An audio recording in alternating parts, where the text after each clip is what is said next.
is swung on and hit in the air to right field deep. And you can't forget about this one. Blaze Salter hits number 5, and the Newport Gulls retake the lead. This is the Newport Gulls pregame show, live from Cardines Field in Newport, Rhode Island. Gone! A grand slam! Left power, right tower power, and the Gulls walk off in the 15th inning! Coming up, interviews, stats, standings, lineups, and a whole lot more. Tomas steps on the back for one out, throws to first, and he's in time, a double play. And that one is gone! Joe Afner! A high drive, left field deep. Bolzano going back, looking up. This ball is a 2-run homer. P.J. Jones hits it out. Stay tuned. The pregame show begins now on the NECBL Broadcast Network. In his second season covering Newport Gulls baseball, here's play-by-play broadcaster Dave Peck. Exactly halfway through the season here in 2018, Newport sits at 11-11 as they look to find some consistent rhythm, taking on the Danbury Westerners here tonight. Happy 4th of July, everyone. Dave Peck here at Cardines Field, getting you set for this Southern Division matchup. It's Discover Newport's 4th of July celebration night at the ballpark, where 250 free American flags will be given away courtesy of Discover Newport. The Gulls right now 11-11 at 500. They've lost 5 out of their last 6 games, and most recently last night a 16-1 loss to the Mystic Schooners. It was an ugly game. 11 walks for the Newport pitching staff, 3 errors for the defense behind the guys on the hill, and they need to find some consistent momentum here and try and rewrite the script. Their batting average has fallen below 300 for the first time this season, now at 295, still first in the NECBL, but they look to get it up as they continue to progress this season. They'll face off against a 10-12 Danbury Westerners team who's coming off a 6-3 win over the Ocean State Waves on Monday night. Danbury is ranked 9th in both hitting and pitching so far this season, and they are just 3.5 games back of the first spot in the Southern Division, even though they're in last place in the South. Also, Danbury has to wipe their memory clean. A 23-5 loss the last time they were here. A 6-5 walk-off loss the last time they were at Cardines. So they look to get back to their winning ways at the ballpark. It's the Gulls and the Westerners in a special 4th of July celebration baseball game right here on the NECBL Broadcast Network. Don't go anywhere. The Newport Gulls pregame show starts right now. Welcome back to the pregame show. It is time for the Broadcasters Roundtable. Dave Peck alongside Newport Gulls field reporter Arm Layton and the voice of the Danbury Westerners, Jack O'Mara. Arm, we'll start with you. 5 out of 6 games Newport has fell. What's been the problem? The offense, but it's kind of been everything. They haven't been able to put runs up, but when you're giving up 10-plus runs like we saw in Mystic last night, it's hard to have a chance anyway if you're not scoring runs. So everything, I think they got to just flip the calendar, relax, and just take it one day at a time. Yeah, you mentioned flipping the calendar. This is the second game at home they've played in July. We've talked to Coombs a lot this season about how June is maybe you're starting to feel it out. Is it possible to just flip the switch once the calendar changes? I think when you're playing as many games as you're playing as you do in the NECBL, you kind of just got to take it one game at a time. And I think it only takes one win here and there, one-run game, squeeze one out, and you kind of forget everything that was happening before. And like we said, flip the page and kind of trying to get moving in another direction. Newport has had success against Danbury 2-0, the 23-5 win, and then the 6-5 walk-off, both at Cardines Field.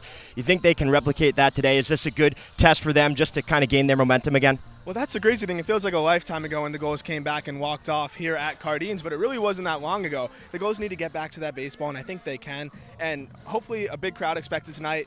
A lot of energy in the park. Maybe that'll be what they need to get a little fire lit under them. All right, Jack, we'll toss it over to you now. I just asked Arm about the last 2 games. Was there any talk within the team about coming back to Cardines Field and trying to steal one, trying to put everything behind them? Yeah, this is a big game for them. They know what happened the last couple times they've been here, a couple of really tough losses, and this date has been circled on their schedule for quite some time. They're ready to play this ball game. And it's not only at Cardines Field that Danbury has struggled. On the road, consistently pretty the entire year, 3-10.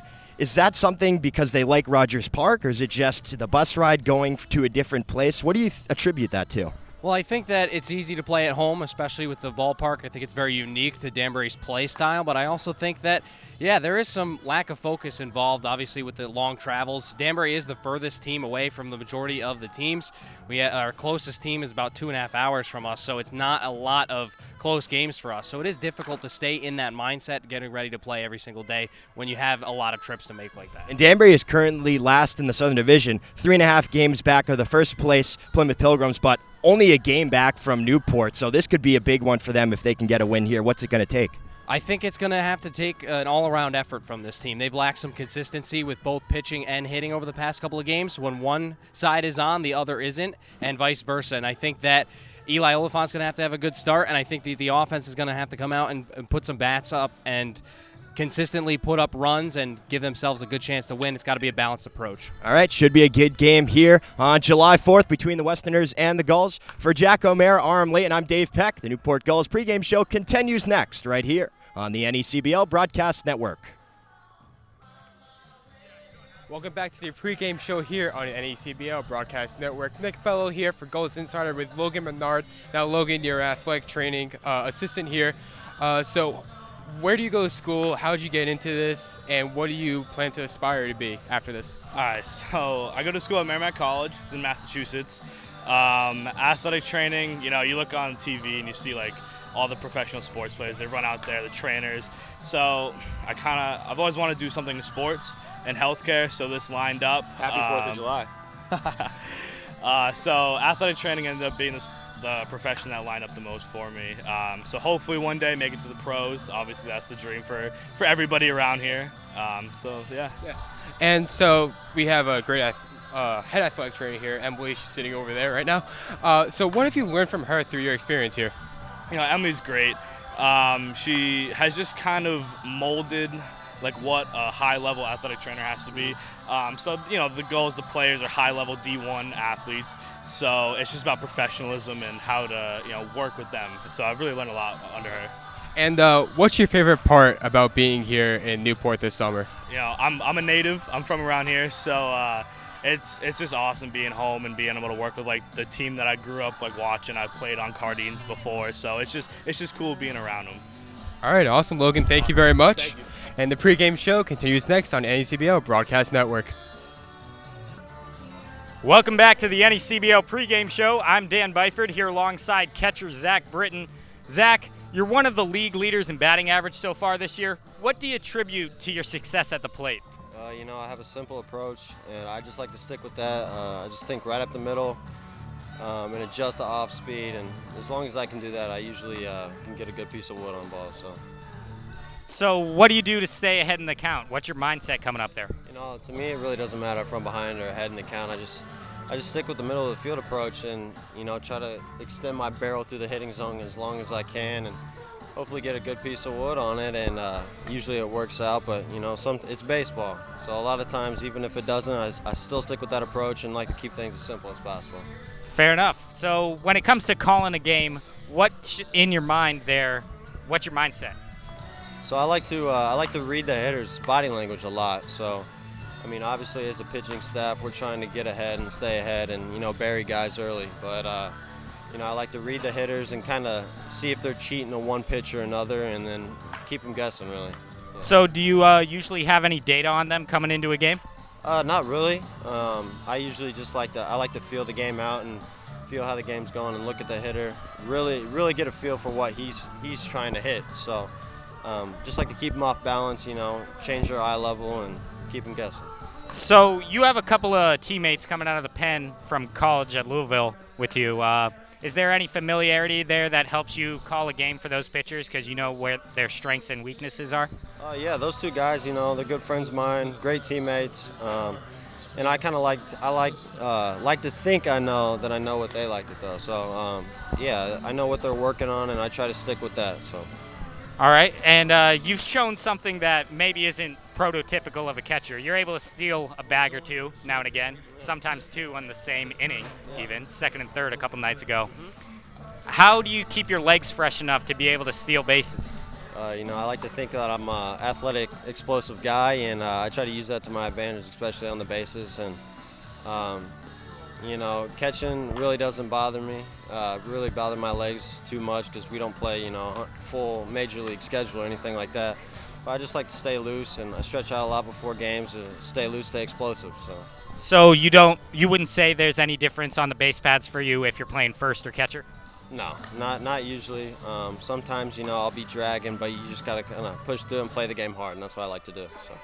All right, so tough loss for you guys in the last game, but this is a team your offense has had some success against in the past. What do you guys have to do to get back on track here? You know, we come into every game with a blank slate. We're not thinking about the last game we played. We're not thinking about the last time we played these guys. We're going to take it one pitch at a time and put some good swings on today, and hopefully it works out. All right, thank you, Zach. The NECBL pregame show continues next. Welcome back to the pregame show here on NECBL Broadcast Network. Nick Bello here with Jack Gethings. Now, Jack, you've had a huge impact on this team this year. So what have you been doing differently, and what's like the most important thing you've learned from doing this? Yeah, I'm just trying to play my part on the team. I'm just trying to be a leader, get on base, because if I'm on base, we have guys that can change the score with one swing. So, yeah, I just try to get on base and then have the guys knock me in. And Jack, so our broadcast is free today, and there's probably a little kid watching. So over your career in baseball, what have you learned, and what can they do to improve their game to maybe get into the position you are right now? Just always give 100% effort. I mean, if it's practice, you want to practice game speed, how you're going to play in the game, because it truly translates over and it becomes muscle memory. So always just give it your all, and success will come. And so you guys are a short losing skid here. Hopefully to turn around tonight. So you're going to be hopefully turning pro soon. What's the biggest lesson you've learned from this, and how could you apply it to being a pro baseball player? Well, I think one word we've been talking about lately during these tough losses have been team. Just we got to pick each other up, and we just got to come together. You can't be selfish, and you can't kind of just be on yourself. So we're trying to come together as a team and pick each other up. Awesome, Jack. Thank you. And the pregame show here continues next year on NECBL Broadcast Network. Welcome back to the NECBL Broadcast Network pregame show, live here from Cardines Field in Newport. I'm John Peck, and alongside with me today is Michael Abbott, the assistant to the director of marketing. Well, Michael, of course, you live here in Newport. You're a longtime Newport Gulls fan, and now you're finally an employee. How does it feel to be volunteering for the Newport Gulls this year? Well, John, it feels pretty spectacular, I must say. It's really a fun job working alongside all of my coworkers, and it's a really fun job working alongside the players. Well, Michael, tell me about your winter life. I know that you don't stay here in Newport. Where exactly are you in the winter? I'm going to school in New York City. I go to St. David's. It's very fun. Yeah. Well, of course, Michael Abbott, he is our youngest employee here with the Newport Gulls, and he does his job just as best as anyone else here with the team. Now, Michael, what is your future looking with the Gulls? Where do you want to take this intern job? I'd like to take it all the way to my sophomore or junior year in high school. It'd be a really awesome time. I've had a lot of really fun times this summer. And now, what exactly are you looking to do for the rest of your life after the Newport Gulls? I'd like to become a director of marketing, even a broadcaster. Well, you heard it from me first. Let's send it right back up to the boys. And thank you for watching the NECBL pregame show. I'm John Peck. Welcome back to the NECBL Broadcast Network pregame show. I'm Joe DeLeon, and standing with me is Holden Powell for today's edition of Ask a Goal, where we take social media fan questions and ask a specific player on the Gulls. And today we decided to do things a little bit differently, considering it's the 4th of July. So all of our questions today are going to be tailored specifically for the 4th of July. Happy 4th of July, everybody. How you doing? Big game. Let's go kick some ass today, okay? Come on. All righty. So the first question that we have for you is, how did you typically celebrate growing up the 4th of July? What was your tradition? I always got out there with a good barbecue and some good fireworks. All right, so going along with, like you said, a barbecue, what was your go-to, or what would you say now is your go-to food on a barbecue? Definitely a pulled pork sandwich. Well, that's an interesting one. No hot dogs or hamburgers?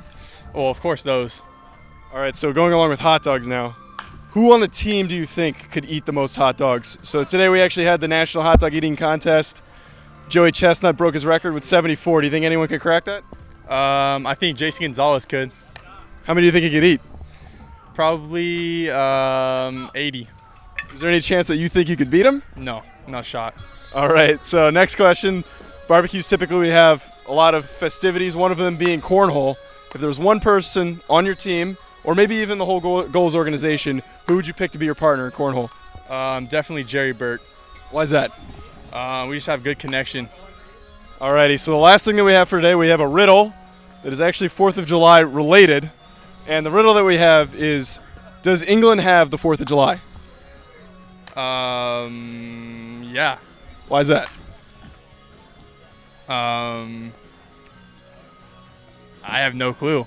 Well, the correct answer is everybody has a 4th of July. They just don't celebrate Independence Day. That is it for Ask a Goal, and we send things back to you as the NECBL Broadcast Network pregame show continues after this. Welcome back to the pregame show here on the NECBL Broadcast Network. It is time for the Coach's Corner with the elusive Xander Jones. We've been trying to get an interview with him the entire season. Finally, we got one. Xander, how are you doing today? I'm great. How are you? I'm doing great. This is your second season with Newport. Is it any different? Did you learn anything from your first year and you were able to apply coaching this year? Yeah, certainly. I mean, every year is new, and I think the biggest thing I learned last year from Al Leva, Kevin Winterode, and Eric DeGree is just how to manage personalities. When kids are coming from so many different schools with different coaching styles and getting them under one roof and one dugout, and understanding the importance of building a relationship with each and every kid and allowing them to know that you care about them and you want to help them get better each day. So you and Coach Kevin Winterode are the two returners from last year. Mike Coombs, obviously a lot of history, along with Greg Grawl. Have you learned anything from Grawl and Coombs so far this year? Certainly. I mean, Grawley brings a tremendous amount of experience from the professional level, and so being able to pick his brain on how life operates day to day at the major league level is huge. And then, from Coombsy being an educator and being in this league for a few years and having great success, we are very similar in the sense that we both work in the education world, and so just seeing what he does day to day and understanding the standards and expectations that he wants our kids to live by, but also understanding that the game has to be fun as well, and that's been cool to see that balance of maintaining a high standard of excellence that the Gulls expect, but also understanding that the game has to be fun too. Xander, you're a teacher at St. George's, and you're also the baseball coach in the Independent School League. How is it different coaching the high school guys compared to the guys in front of us right now playing at big-time SEC schools and Pac-12, all conferences across the country? Yeah, I mean, I think the major difference is when you get to kids at such an elite level, you're working on minor adjustments and helping them think through some of those smaller details. Whereas kids at the high school level, there's such a wide range of abilities that you can really hone in on some smaller things here. It also means as a coach that you have to be much more mindful of what they're trying to accomplish day by day, but also just those small mechanical things or mental things that they want to be working on. And that's the biggest transition from high school, where you're working on really everything under the sun, to this level and these abilities. Now, Newport has lost 5 out of its last 6. Has there been a message from the coaching staff to the players to try and figure out what's going wrong?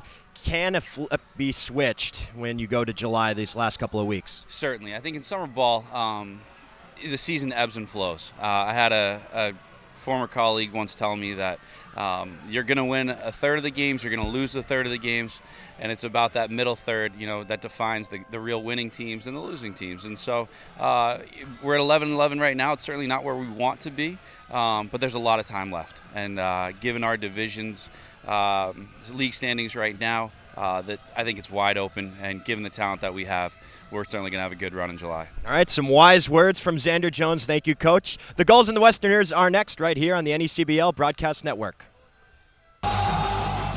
Once again, here's Dave Peck and the Newport Gulls broadcast team.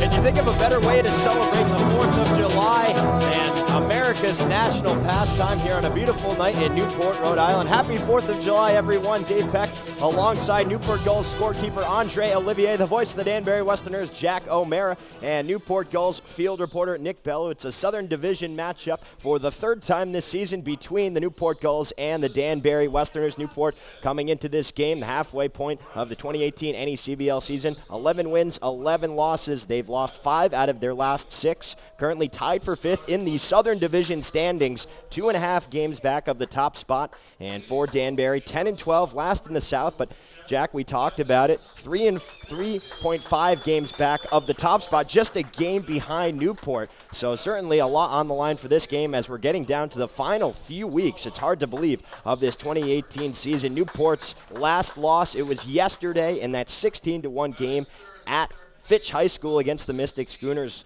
Drew Ravino was the losing pitcher, 1 1/3, 4 hits, 8 runs, 3 walks, and 2 strikeouts. And really it was the walks and errors, balks, pass balls for Newport. Really an ugly game for the Gulls. 11 walks total, 3 errors, and there was a balk that ended up letting in a run as well. Offensively, really not much going for Newport. Zach Britton did have 3 hits in the ball game, but the only RBI was on a fielder's choice ground out by Zach Hogeson. So, Jack, we welcome you in here.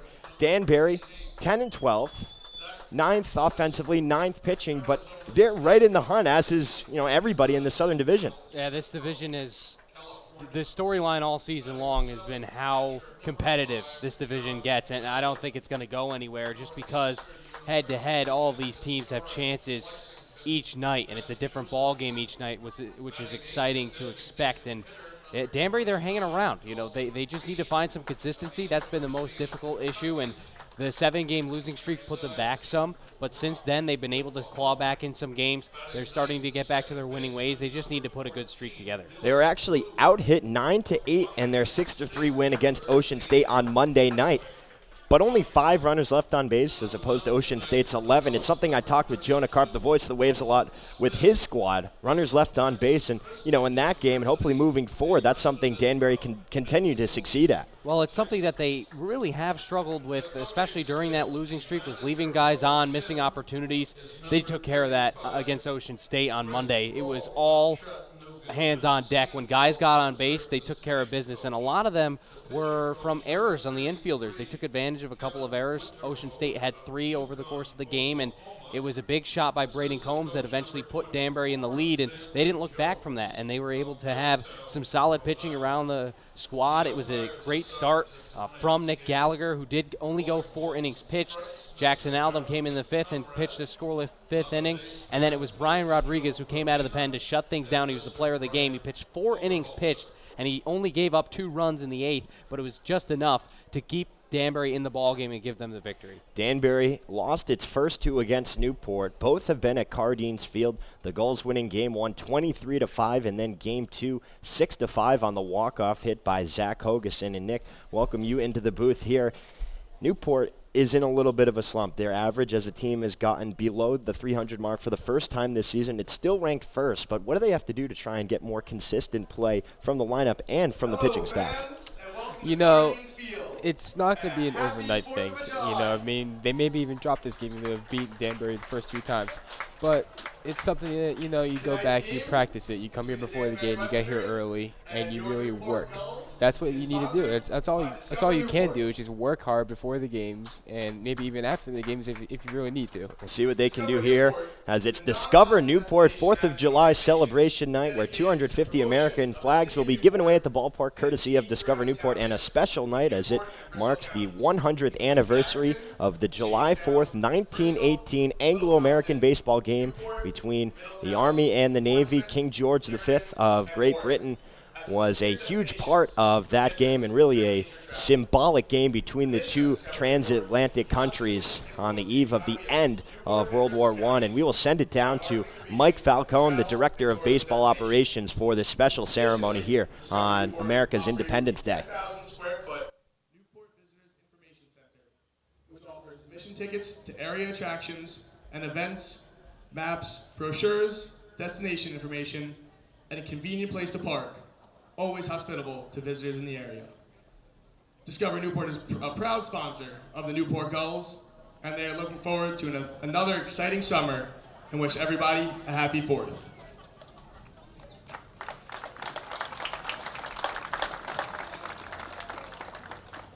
Tonight is a very special night here at the park, as Discover Newport, in close collaboration with the Naval War College, will honor a historic baseball game that took place on July 4th, 1918, between U.S. Army and Navy service members by throwing out a symbolic first pitch.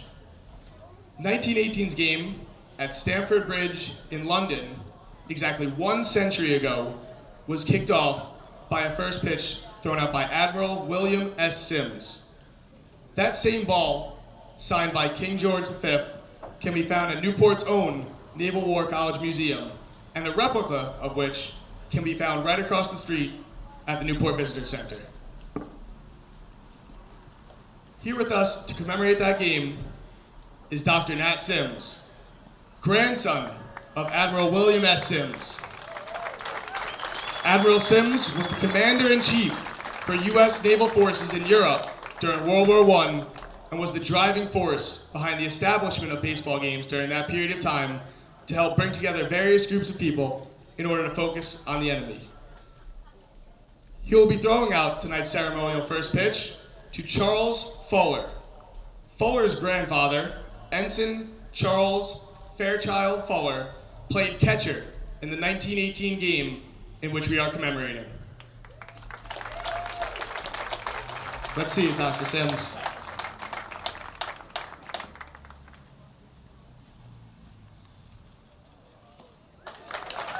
Here you go.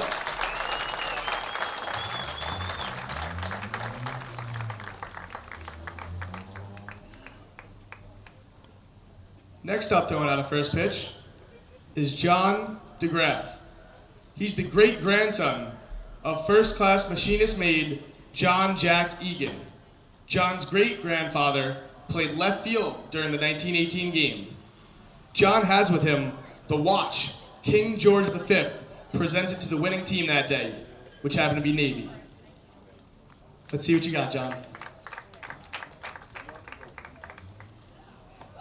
Good job.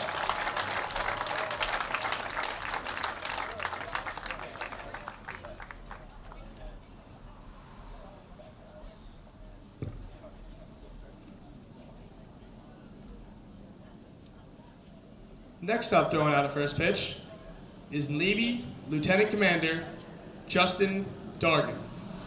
He will be throwing the pitch to Commander Master Chief Craig Cole. And standing at bat is Darian Malera Rivera, an executive planner at the Naval War College.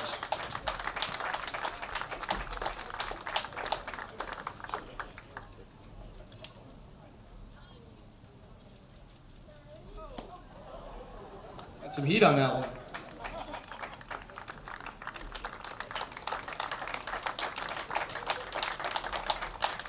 At this time, I'd like everybody to please rise and remove your caps as the Newport Artillery Company is presenting tonight's colors.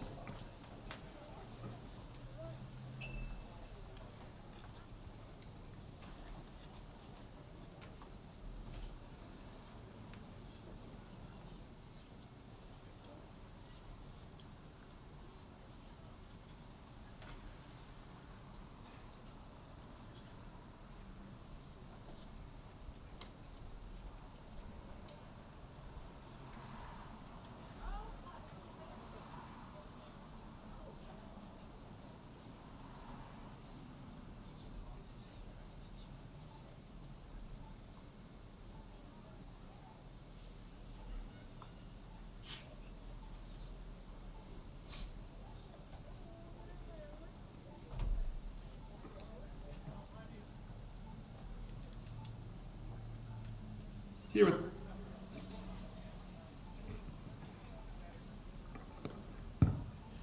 with us tonight to perform the national anthem is Chelsea Menendez. She's an executive assistant to Admiral Peck, Dean of College Leadership and Ethics.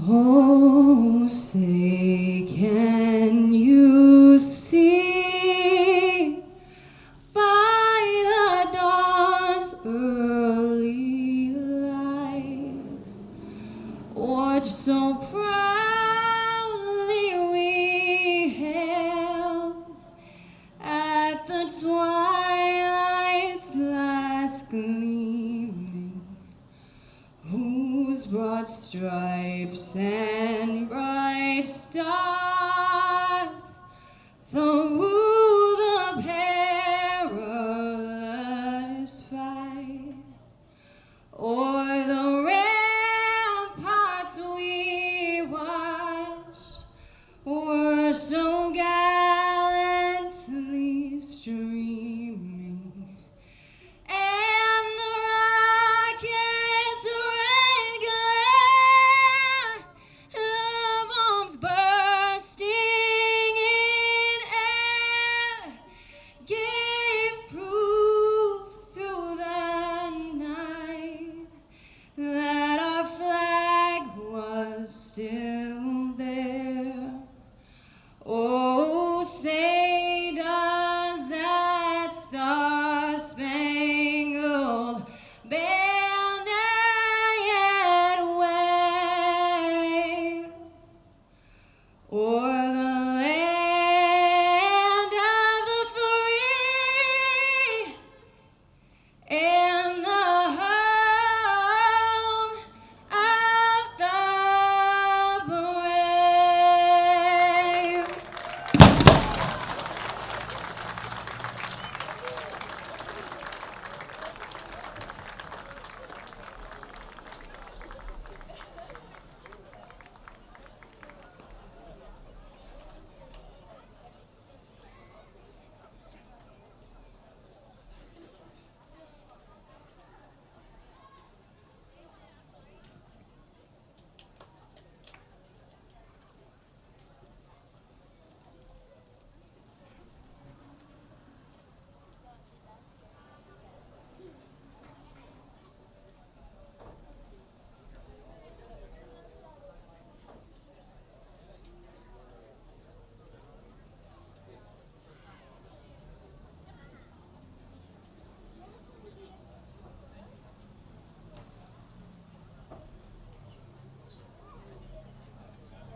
Thank you again.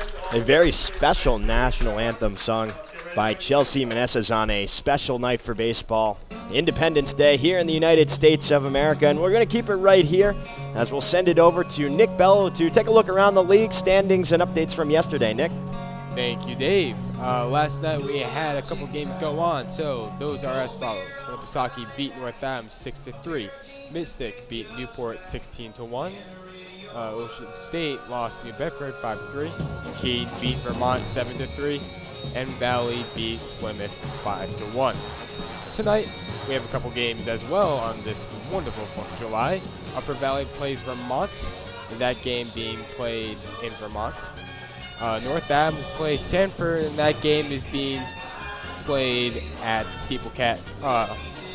Sanford plays North Adams, and that game is being played in North Adams, and of course Newport and Danbury are here. Now let's take a look at some of the standings. First, in the Northern Division, we have the Valley Blue Sox on top, followed by them the Sanford Mainers 3 games behind. Both Keene and Upper Valley are tied at 5 games behind. North Adams Steeplecats at 7.5, and Vermont and Winnipesaukee round out those standings. And the Southern Division, we have Plymouth. The Plymouth Pilgrims leading the Southern Division. The 6-2 is a half game behind them. New Bedford Bay Sox, 1 game and a half. Ocean State Waves, 2 games behind. And your Newport Gulls, 2.5 with the Danbury Westerners. And last place at 3.5. Dave, happy 4th of July, and back to you. Thank you, Nick, and we'll send it right over to Jack O'Mara for the starting lineup of the visiting Westerners. Jack? Leading things off over at second base, out of Marist College, Randy Tavares, the designated hitter, and out of Middle Tennessee State, Aaron Antonini's in the 2-hole. Batting third and playing shortstop out of Georgetown is Eddie McCabe. In the cleanup spot and in left field from Davidson College, Justin Levesque. In the 5-hole and playing first base is going to be Walker Imwale. At third base and batting sixth from Sacred Heart is going to be Jake Traska. In center field and out of Pittsburgh University at the 7-hole, Nico Popa. Batting eighth and doing the catching from Stony Brook University is going to be Sean Buckout. And batting ninth and in right field from Central Connecticut State University, Chris Canios. Thank you, Jack. And they will face off against Russell Smith. Smith 1-2 on the year, 5.10 earned run average in 4 games. Giving up 18 hits, struck out 20 in 15 and a third innings, also 10 walks. And he did make an appearance. He was the starting pitcher in that 23-5 win against Danbury back on June 18th. He went 5 1/3, gave up just 1 run, 6 hits, 1 walk, and 10 strikeouts. And as the Newport Gulls take the field, we will get you the home lineup here for Newport in today's ball game. So leading things off for the Gulls will be Jack Gething. He plays short out of Fairfield. Tim Tawa, the center fielder, is batting number 2 out of Stanford. Cody Hosey in the 3-hole, playing third from Tulane. Zach Britton plays first out of Louisville. He is in the cleanup spot. Behind him, Stevie Mangrum back in the lineup. Right fielder out of Virginia Tech. In left field is Zach Hogeson out of Arizona State. He bats 6th. John Mazza bats 7th, catching from Northeastern. Dalton Reed is the designated hitter from the University of Kentucky. He bats 8th. And Dylan Plew rounding out the lineup in the 9-hole, playing second base out of Washington State. And they will face off against Eli Oliphant. We will get you Oliphant stats when he takes the hill, but for now, we'll get you the home plate umpire, Jonathan Conrad, this evening. First base is Joe Gravina. Third base tonight is Brian Oberholzer. And the defensive alignment real quick for the Newport Gulls. Cody Hosey at third. Jack Gethings plays short. Dylan Plew's at second. First baseman is Zach Britton. Outfield left to right, Zach Hogeson, Tim Tawa, Stevie Mangrum, and John Mazza is the catcher. As in steps Randy Tavares here from the right side of the plate. First pitch from Smith is a fastball that catches the low and outside corner for strike 1.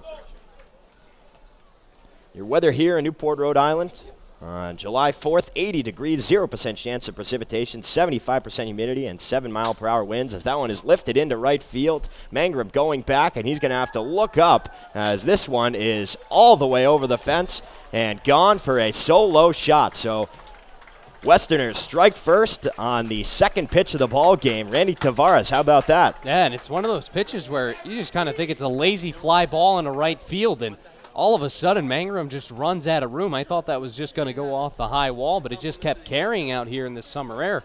Nice job, Randy Tavares, opposite field for his second home run. And the thing about Newport, 16-1 loss to Mystic yesterday. It was an ugly game. They gave up 8 runs in the bottom of the second, 1 in the third, 6 in the fourth, 5 in the 5th inning, 1 run. And it just wasn't their day. So here's Aaron Anthony from the left side. He swings at the first pitch, but fouls it on the ground down the first baseline for strike 1. Newport wearing their all-white, Gulls written in blue, outlined in orange across the chest. Danbury with their black tops, gray pants with the black pinstripes. Here's the 0-1. Breaking ball swung over for strike 2.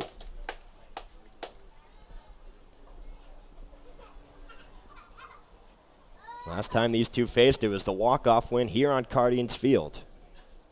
0-2 curveball skips the dirt all the way to the backstop. Now 1 ball and 2 strikes. Antonini on the year batting .289, 13 hits, a couple of doubles, 2 home runs, 7 RBI. Danbury has a team coming in with a .251 batting average. That is 9th. 1-2 pitch. Ground ball chopped towards the right side. Plew scoops it up, wings it to first. 1 gone. So a loud solo home run from Tavares. And Antonini grounds out to Plew at second. But that net was put into play here at Cardines Field to kind of prevent too many balls from flying into the houses over the right field fence. It is a home run, and that's kind of why it was difficult, because it just bounced off the netting there and bounced right back into the field of play. But the umpires saw it correctly as McCabe takes strike one on the inside corner. That's a big out there to get Antonini. After you give up a solo shot to start things off, you really want to settle your nerves down and jump back into things. 0-1, hit on the ground, left side. Shortstop Gethings fields it cleanly, throws it across the diamond. It's close, but it is in time by half a step, 2 down. So a couple of ground outs here from Smith, trying to recoil after the long shot from Tavares. 1-0 here in the top of the first inning. 6:40 time of first pitch here on the East Coast in Newport, Rhode Island, on a beautiful July 4th evening. And we said at the top of the broadcast, what better way than go down to the ballpark and see America's pastime on such a historic day. July 4th and a century after the 1918 game. First pitch to Lebec is a curveball that misses low for ball 1. And we're going to have special guests in the booth with us coming up to commemorate that historic day. 1-0, that breaking ball misses low. Now 2 balls and no strikes. We have Dave Conan, the director of the John B. Hattendorf Center for Maritime Historical Research, along with Fuller Cowles. As the 2-0 is lifted foul down the right field line and out of play. Now 2-1. The grandson of Ensign Charles F. Fuller, who was the catcher for that Navy-Army game during 1918. And John DeGraff, the grandson of the Motor Mechanist Mate First Class John Jack Egan, as this one is lifted down the first baseline once more to even things up at 2-2. And lastly, we have Dr. Nathaniel Sims, the grandson of Admiral William S. Sims, who was just a huge part of organizing that game. And we'll have them in the broadcast booth very shortly, as the 2-2 from Smith is waved and missed. And it was just a little bit of a piece caught by the bat to stay alive. Nice job by Lebec. Yeah, he's been one of the hottest hitters for this Danbury squad. .393, second best in the NECBL up to this point. And he's just got off of a 5-game hitting streak. Smith winds and deals. 2-2, swung on and missed for strike 3. So Tavares gets the solo home run, and Smith is able to retire them in order, but it is 1-0. Danbury on top as we head to the bottom of the first. Newport due up for the first time when we come back right here on the NECBL Broadcast Network. As we welcome you back to Cardines Field here in Newport, Rhode Island, we have a packed booth here as we're joined by Dr. Sims and Fuller Coles here of the descendants of that historic game played on 1918, July 4th, between Army and Navy overseas. And gentlemen, first of all, thank you so much for coming into the booth here. This is a really special day, not only for our country, but historically, 100 years later. It was just a few months before the end of World War I. And, why are we celebrating this? What happened on that special day back 100 years ago? Well, 100 years ago in London, Admiral Sims organized a baseball game between an Army team and a Navy team, and 50,000 people attended in the stadium in London, including the King George V. And the purpose of the game was just really to present to the English people and the Allies a vision of America that was helping out in the war. And for me, this is about the Navy's role in the war, which was so important. First pitch, Gethings grounds out to the shortstop McCabe for out number 1. And it was, at a time where a lot of tension throughout the world. And for 2 powers around the globe to be able to reunite like this in a very symbolic way. Obviously, it was 100 years after, or it was 100 years from now, but it was many years, hundreds of years after the Revolution. I'm not going to be able to do the math right now as the first pitch to Tawa's in there for strike 1, but how big was that as a step for kind of rekindling the relations transatlantically? Sure, and the amazing fact is that in 1917, merchant shipping across the Atlantic was being sunk at such a rate by German submarines that there would have been impossible to transport troops or food over to Europe. And it was only by the cooperation of the U.S. Navy and the Royal Navy that we, the U.S., sent 95 destroyers across to Ireland and England to protect the convoys. And so the role of the Navy was to jump in and help out and cooperate with the Royal Navy and literally to save the outcome of the war. And you're right. On July 4th, 1918, victory was in sight as a result of that fabulous cooperation between the two navies. Tawa grounds out to short for out number 2. And Fuller, you were the grandson of Ensign Charles F. Fuller, who was the catcher for Navy during the 1918 game, and I believe he played for the Red Sox. He had a brief stint with Boston during that time, or? Nope. Welcome. It's a wonderful honor to be here, first off. That was Mr. McNally. That was Mr. McNally. Yep. And he is a friend of mine. He could not make the game today. But I'm thrilled to, my grandfather was a naval pilot, flying a biplane, basically supporting channel crossing ships as best they could, and family lore would go that he literally just would take a small bomb out of his cockpit, drop it over the side of try and hit the enemy ships that were trying to sink our ships and do reconnaissance. And, you know, how much do you think that the Navy and the Army, was there any, there's always healthy competition between the two branches of the government as Hosey lines out to Imwale to end the inning. But was this, were they having fun with it as well? Because, it's always go Army, beat Navy, or the other way around. Did that exist back then when this game was going on? I believe the commanders, like Nat Sims' grandfather, was instrumental in creating that as a goodwill effort. And also there was competitive nature between Army, Navy, just in sports, music, everything that didn't have to do with battle, but they cooperated absolutely on the battlefield, in my understanding. So your next interview will be with David from Naval War College Museum, and with John, who's the other grandfather. All right, well, Fuller and Dr. Sims, thank you so much for coming on, and really appreciate everything that you guys have done and, your efforts towards this, and, your knowledge here for letting not only us know, but everybody else listening here today. So have a great rest of your July 4th and enjoy the evening. Thank you very much. Again, Fuller Cowles, the grandson of Ensign Charles F. Fuller, the catcher for Navy during the 1918 game, and Dr. Nathaniel Sims, the grandson of Admiral William S. Sims, who was an instrumental part of making that game happen to really solidify the relationship between the United States and Great Britain in a time where the two powers were very much needed to work together and keep global peace as much as possible. Obviously, World War II was right around the corner, but again, they were allies in that one too, so certainly important, and it was a pleasure having them in here. Bottom of the first went quickly as Newport went down 1-2-3 as we head to the top of the second, still 1-0. Danbury on top, and Russell Smith is back out on the hill. He will face Walker Imwale, Jake Frasca, and Nico Popa here in the inning. Imwale batting from the left side, Smith working from the windup. First pitch, breaking ball, misses low for ball 1. It is really remarkable, what those guys have brought to the table and what they, their insight on all the knowledge, and it's enlightening to hear what they have to say and the duties that they serve for our country. 1-0 pitch, another curveball, this one taken for strike 1, and we have a couple more guests here, 4 on the evening and possibly more, I'm not sure. This time we're joined by Dave Conan, the director of the John B. Hattendorf Center for Maritime Historical Research, as the 1-1 is lifted foul down the left field line for strike 2. And John DeGraff, the grandson of Jack Egan, left fielder for Navy. And John, as I understand it, you have the watch that was depicted on the program for that Army-Navy game back on July 4th, 1918, and it's right in front of us now, but that is something else.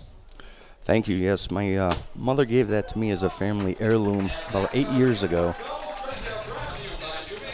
On the back is engraved, as you can see, It was given to the winners of the Army-Navy game of 1918 by King George V. And to my knowledge, this is the only one in existence. And it says on the back, winners baseball game, U.S. Navy 2, U.S. Army 1, before H.M. King George V, as that one is hit into left field for a single. London, July 4th, 1918. Presented by Ingersoll Watch Company, Ltd. That is something else. I mean, to have that in our presence is very special. And you see there was the crest there as on the top of it. And it was actually made in Bridgeport, Connecticut. It was made in Bridgeport, Connecticut, really? Yes. Wow. That is something. And to my knowledge, it still works. I gave it a half a wind about 8 years ago, and it went. And it's still going. If you were to wind it right now, would it still work? Yes, sir.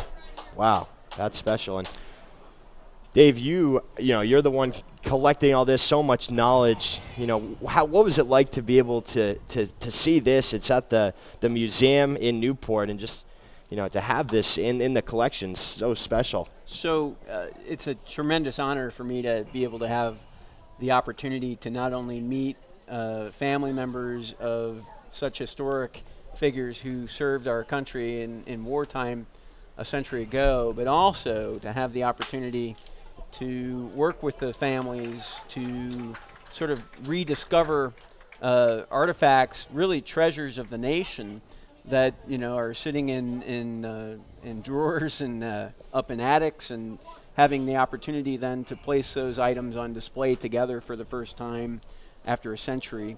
The actual baseball signed by King George, the actual watch presented by King George, made in America. King George, the King of England, just 132 years after his great-grandfather had a little fight with a guy named George Washington, and here we are celebrating the 4th of July. The fact that the king acquiesced to come off his throne and have a hot dog and watch a baseball game is kind of interesting. Yeah, symbolically, this watch, the baseball he signed, and the scorecard that Admiral Sims kept are symbols of the fact that the American Revolution ended just 100 years ago tonight in London at a baseball game that King George V himself attended. Very special. It was from 1783 to 1918, and to have baseball be the thing that did it really in a time where it was much needed in the globe. And there's a lot of history between Newport, the town, the city, and just the Navy in general. You have the Naval Academy Prep School, you have the War College, you have so many things, and obviously a huge port. How was the Navy affected by the Revolution during that time in the late 18th century? So the U.S. Navy was established in 1794. The Continental Navy was established in 1775, and it was because of legislation that was passed here in Rhode Island. The Providence Navy was really the precursor to the Continental Navy, and it was the Rhode Island State Navy that really set the stage for what became the Continental Navy, and of course our U.S. Navy today, still fighting for peace worldwide. And I just got to say that the World War I connections with Newport are very strong, as demonstrated by the fact that this ballpark is named after Private Bernardo Cardines, who 100 years ago in September gave his life in service of the country on the Western Front in the First World War. And I just want to connect all that to the baseball game that happened on the 4th of July 1918, and the fact that John DeGraff and Nat Sims and Fuller were here tonight in Newport. I mean, how much more historic can you get than that? What an honor. Very special. Well, thank you for coming in here. It's now 2-0 Danbury on top off the RBI double from Sean Buckout. Frasca scored from third. Popa now stands on third with Buckout on second. Still just one out in the inning. Canios with the 1-1 pitch. Here it is. Swung on and missed for strike three. So it's a 1-2, and that will be the second out of the inning. Third strikeout of the ball game for Smith. Guys, thank you so much for coming on here. Enjoy the rest of your stay. Really special, unbelievable to have this kind of thing in our presence. I do have one other thing to tell you about this watch. The very same day that this game was being played 100 years ago, my great-grandfather's daughter-in-law was being born. Wow. So, to me, this watch is priceless. Everything. Family heirloom. Everything. I mean, that is, words can't describe how special that is, for the country, your family, and really everything else involved. So, once again, thank you guys so much. And, again, have a great rest of the July 4th. Thank you. Again, it was Dave Conan, the director of the Maritime Historical Research, and John DeGraff, the grandson of John Egan, with us in the booth as Tavares takes strike one on the outside corner. So the inning was led off, a strikeout looking for him, Wally. Then Frasca had the single, Popa with the single as well. Buckout had the RBI double scoring Frasca. And Canio struck out as that one is under the glove of Mazza, rolls all the way to the backstop and allows Popa to score from third. So it's now 3-0 Danbury on top. And they are just not only hitting the ball, but taking advantage of some early mistakes here by the Gulls. Yeah, it's a couple pitches left over the zone for Smith. All the hits coming to the left side, 3 in a row from Frasca, Popa, and then Buckout goes off the fence just over the head of Hogeson and off the pass ball there, advancing on the runners. Here's the 1-1. Hit off the end of that. Slow grounder, right side. Plouffe coming in. He's got to make a quick throw, and he's able to do so. Nice job there by Plouffe to end the inning. But Danbury gets 2 runs off 3 hits. They leave 1 runner on, and they lead it 3-0 as we head to the bottom of the second inning right here on the NECBL Broadcast Network. So a busy day here at Cardines Field on July 4th. Had a number of the descendants of those ball players in that historic Army-Navy game that was played overseas. King George V was in attendance, and like they mentioned many times, it was a solidifying part of officially repairing the relations between these two countries. Baseball, how about that? Yeah, it's a remarkable thing, and it's great that this beautiful game that we watch and enjoy up to this day is a way to mend relations and to bring happiness between two sides that for quite some time were not on the same page and were, of course, at disputes. But it's this ball game that has brought us together, as allies now here in this century. Britton grounds out to Tavares at second for out number 1 here in the bottom of the second inning. And yeah, you're right, and it continues to do that. Sports in general, I would say, continue to do that. Not only baseball, but everything else that's going on. As Stevie Mangrum digs in and takes ball 1 off the plate. But to have a crowd like this at Cardines Field, obviously important figure for Newport and the country. 1-0. Deeply hit to center field. Popa going back. He looks up, and that one is gone. Stevie Mangrum with his 5th home run of the season, and he cuts the lead to 2. Now 3-1, Danbury on top. Oh, had some hard hit balls in this ball game, and Mangrum absolutely delivers this one into deep center field. An absolute bomb for him. Oliphant up in the zone, belt high. That's textbook right there. Easy for Mangrum. Puts it over the wall. And Mangrum was a guy who, in yesterday's game, did not travel with the team. He had some sort of sickness that he was fighting. It didn't feel great. I talked to him before the game here. He said, yeah, he feels a lot better, so it must have been a 24-hour thing. And he put an absolute charge into that one for his 5th shot of the year. First pitch to Zach Hogeson's a breaking ball that's taken for strike 1 on the inside corner. But it's good to see him out there because Newport definitely needs to get their offense going. It's been a struggle the last 5 games. That one is rolled over, hit on the ground. First baseman Mwale scoops it up and tags the bag himself for out number 2. Well, that's a great way to pick yourself up. Jump right back in, drive yourself over the wall there. And nobody on base, so it's not a huge dent, but it gets you on the board, it gets you moving, and that's what you need to do. You just need to gain some sort of momentum, and this is a team that, against Danbury, is very fond of gaining momentum. Right. 23-5, the first game was won by Newport, and then the 6-5 walk-off Here's John Mazza. First pitch curveball misses low for ball 1. And a Newport losing 5 out of its last 6, 1-4 in their last 5 games with a .224 batting average as a team. 1-0 from Oliphant. Fastball misses low for ball 2. So this is important because for the majority of the season, a lot of teams, Newport specifically, talking about how June is where you're trying to figure out what you have as the 1-1 is hit on the ground left side. Nice play by Frasca, the third baseman. Strong throw across the diamond to retire the side. We'll finish the thought when we come back after the break. 3-1, Danbury on top as we head already to the 3rd inning right here on the NECBL Broadcast Network. Top of the 3rd inning here in the city by the sea. Newport is able to get on the board off the solo shot from Stevie Mangrum, his 5th home run of the season. But other than that, it's been all Danbury. They scored 1 run off the solo shot in the top of the 1st from Randy Tavares. Then they added 2 more in the 2nd inning off 3 hits, one of which was an extra base hit, the double by Sean Buckout.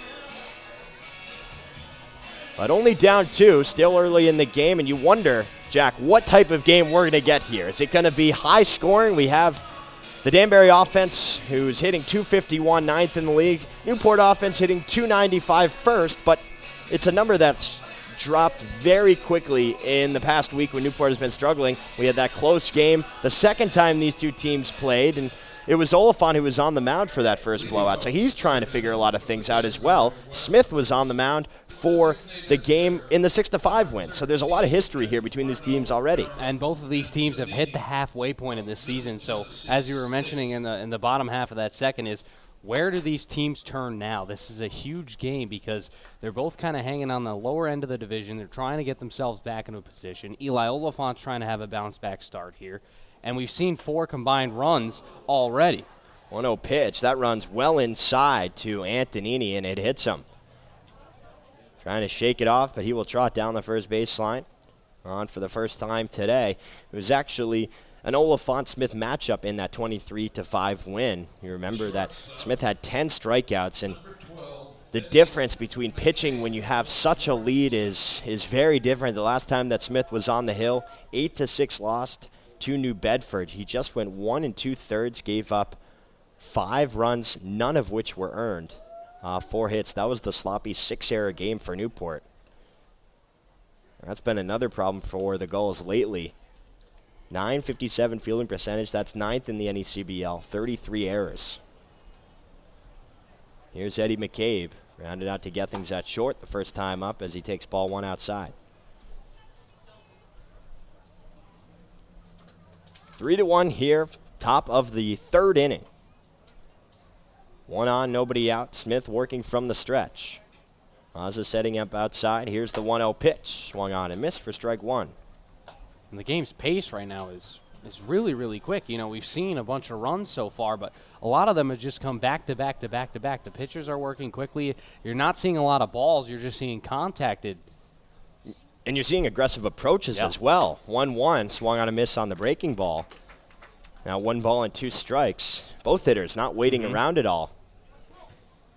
That's been a huge part of this game. We've seen a lot of ground outs, especially from Danbury early on. Here's the 1-2 pitch. That one's flown deep to right field. Mangrum goes back, scaling up against the wall, and it is off the top and over for a 2-run shot. Eddie McCabe takes Russell Smith deep, and it's 5-1 Danbury. Oh, some opposite field power here from 2 of the best hitters on this Danbury squad. First, it was Randy Tavares who led things off in the top of the 1st. Now it's Eddie McCabe with his 3rd big fly. He continues to produce for this team. 4th best average in the NECBL.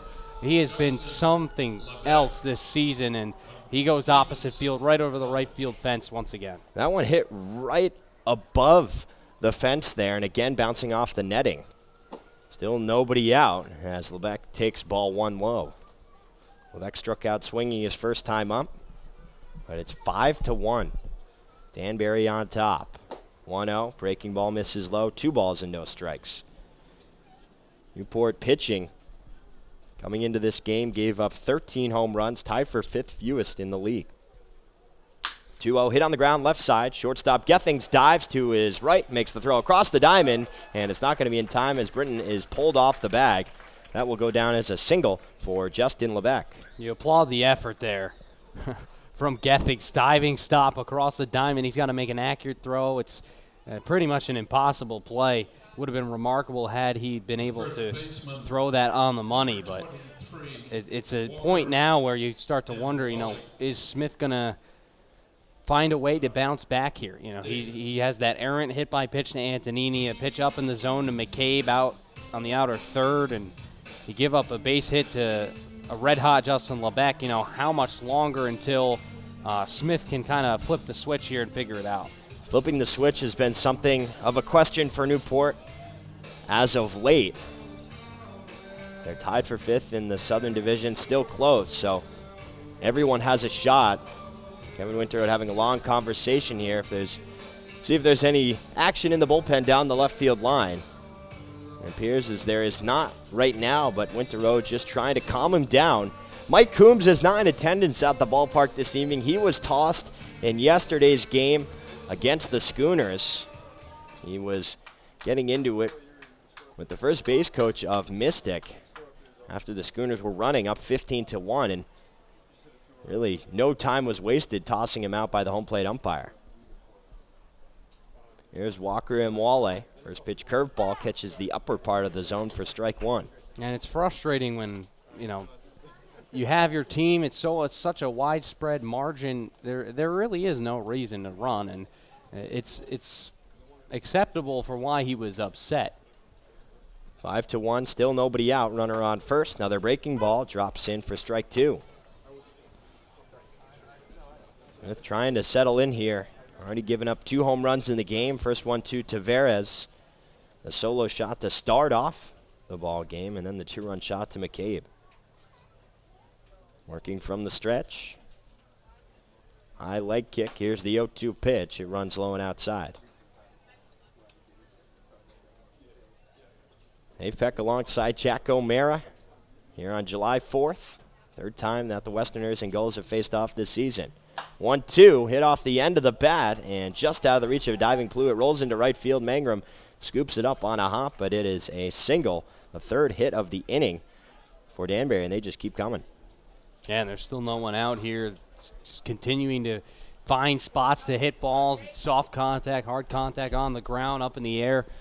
They're doing it all over, and this is exactly the kind of offensive approach that they were going to need. They wanted a good start from Eli Oliphant. I mentioned it in the pregame show. You need a good start from your starting pitcher, but you also need to be productive offensively. They took advantage of chances yesterday. They're taking advantage of chances today. Already 7 hits in the game. We're here in the top of the third. Here's Frasca. He takes ball 1 outside. Only 1 hit for the Gulls. Smith up to 45 pitches. 30 strikes, 15 balls. Control has not been the issue. 1-0 misses low and outside for ball 2. Perhaps maybe leaving balls over the plate has been the issue, but walks have not.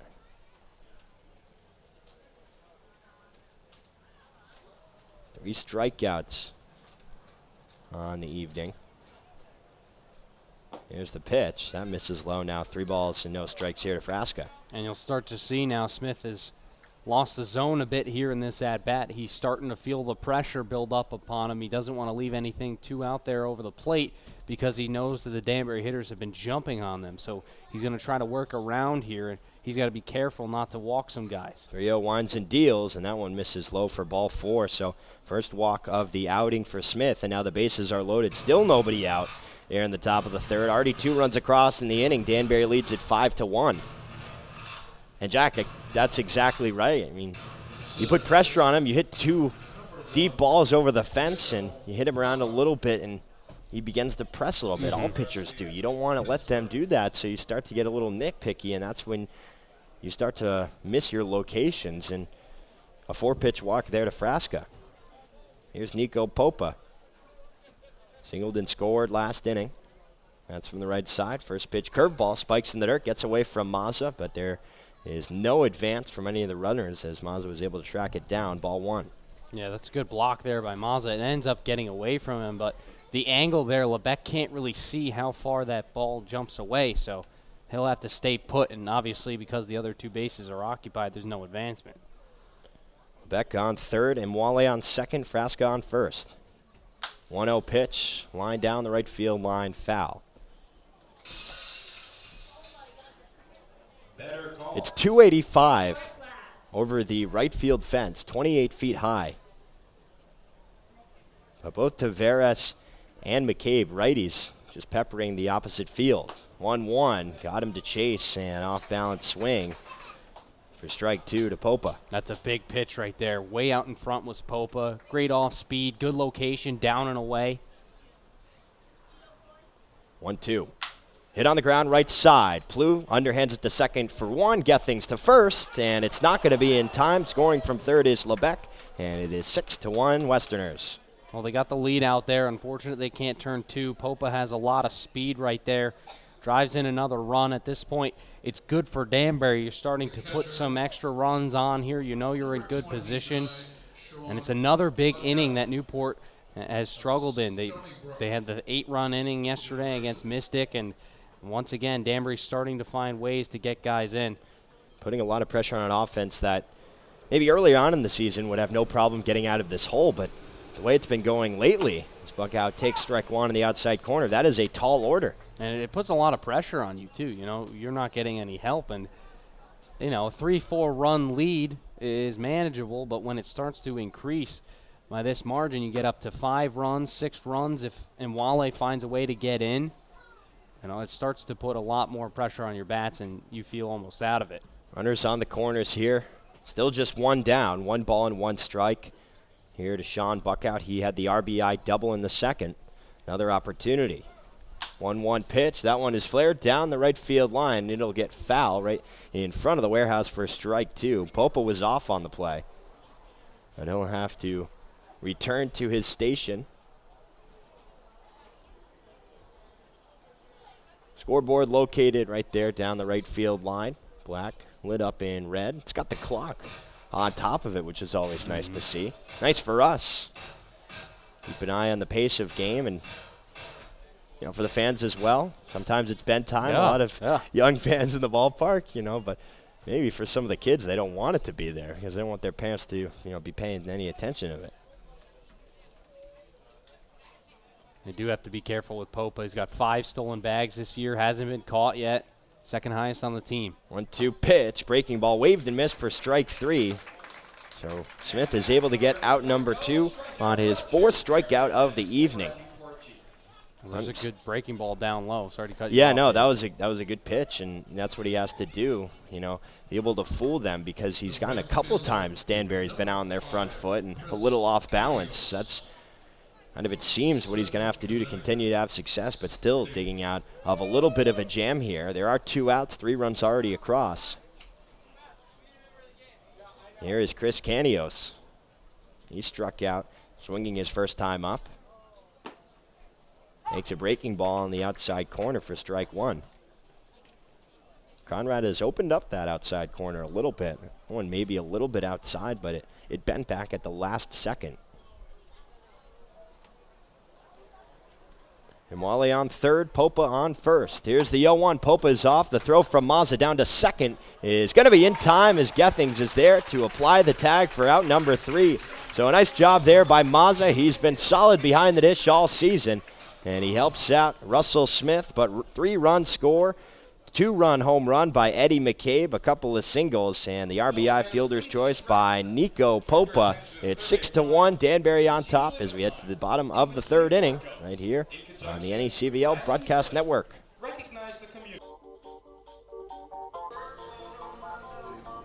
6-1, Danbury extending their lead. 1 run in the first, 2 in the second, 3 in the third. Newport's only run came off the solo shot from Stevie Mangrum. It'll be Dalton Reed, Dylan Plouffe, and Jack Gethings, the 8, 9, and 1 part of the Newport lineup. Trying to just get something going. Oliphant has looked good. Just that solo shot by Mangrum, but yeah, you have a 5-run lead. Can't think about it too much. Reed batting from the left side. Oliphant from the windup. First pitch, curveball misses low for ball 1. Yeah, it's a much different experience for Eli Oliphant right now than the last one. He's got a lot more behind him, knows he's got some confidence. He's pitched well over his last couple appearances. 1-0 fastball runs inside. His ERA starting to come back down after that bad start. He's starting to feel himself back. It was just one of those days where you can't get out of your own way. Here's the 2-0. Big swing and a miss by Reed for strike 1. Batting .288, 23 hits, 4 doubles, and 4 home runs on the year. Does strike out a lot. 2-1 foul to the backstop. Now even things up at 2-2.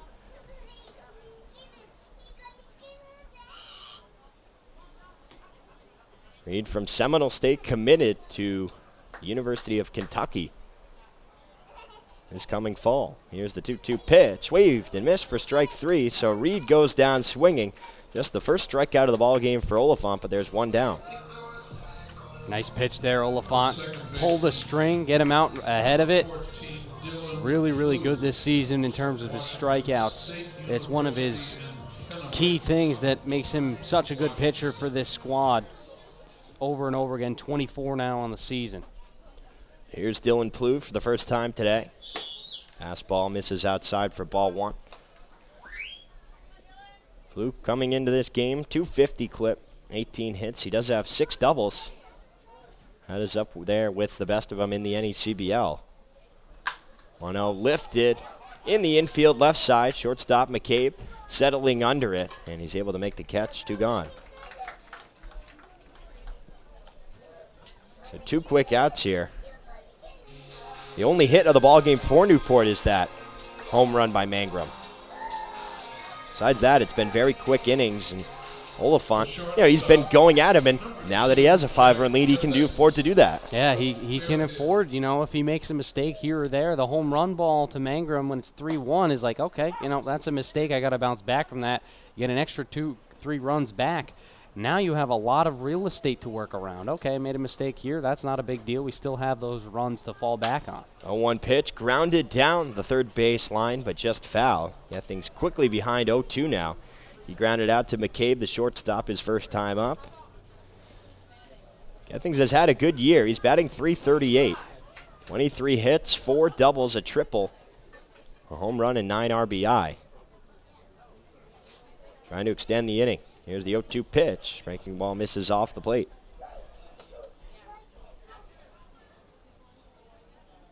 Four for 10 against the Westerners this year. 6 runs scored. Oliphant winds and deals. Breaking ball misses low. 2 balls and 2 strikes.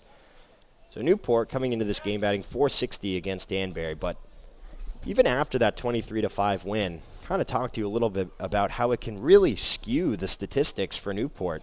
And they've been struggling, still first in the league as that one was hit on the ground up the middle. Takes a bizarre hop off the mound. Tavares at second is able to scoop it up and fire it to first. So had it not ricocheted off the mound, it may have gone into center. Instead, it is a 1-2-3 inning for the Gulls, and they still trail 6-1 as we head to the 4th right here on the NECBL Broadcast Network. Dave Peck alongside Newport Gulls scorekeeper Andre Olivier, Jack O'Mara of the Danbury Westerners, Newport Gulls field reporter Nick Bello. Nick, what's the league look like right now in NECBL action?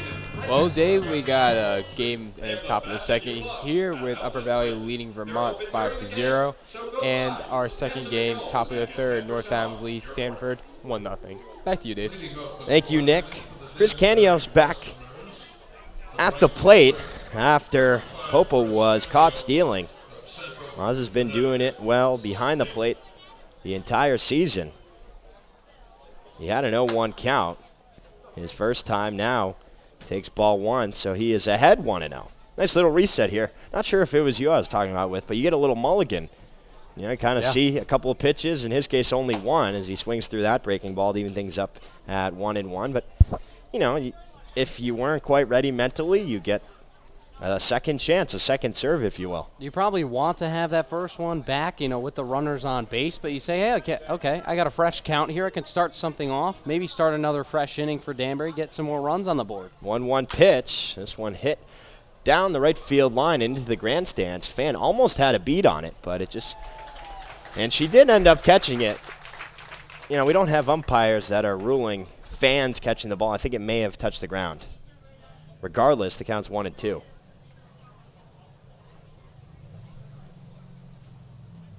Smith winds and deals. Fastball high. Blue skies, no clouds. Shadows creeping across the diamond from left to right. About halfway between Hosey and Gethings on the left side of the infield. 2-2 pitch. Breaking ball chased in the dirt. Bounces all the way to the backstop. And he is going to be granted. It looks like it may have been catcher's interference. He was granted first base. I'm not sure what they were ruling that. I think the umpire, Jonathan Conrad, says it hits the netting above us. So that's a high bounce off of the catcher there, Mazza. But I believe that was the ruling, so it goes out of play there. I think you're right. And, you know, he would have been safe anyways because it was all the way back. And now Greg Krall is coming out and looks like he's going to go to the bullpen here early on. Tavares with the solo shot in the first. 2 runs scored in the second. McCabe had a 2-run home run of his own in the third, and then the RBI by Popa, and that is the ball game for Smith. We'll get you the new pitcher and stats after the break right here on the NECBL Broadcast Network.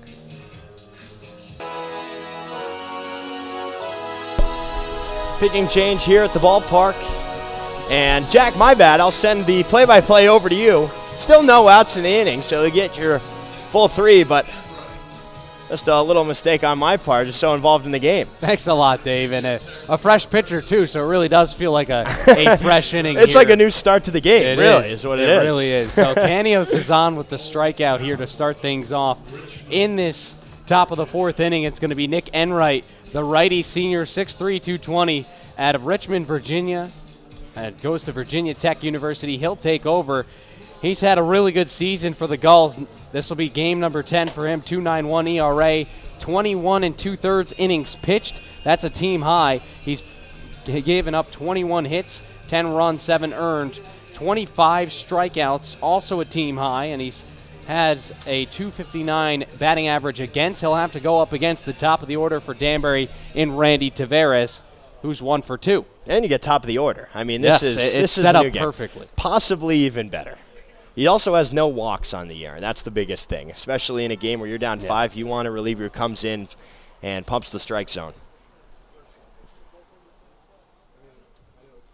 Enright deals. It's a grounder. Runner was on the move, so just one play for the second baseman. Pluly goes to first in time. Canio successfully moved over.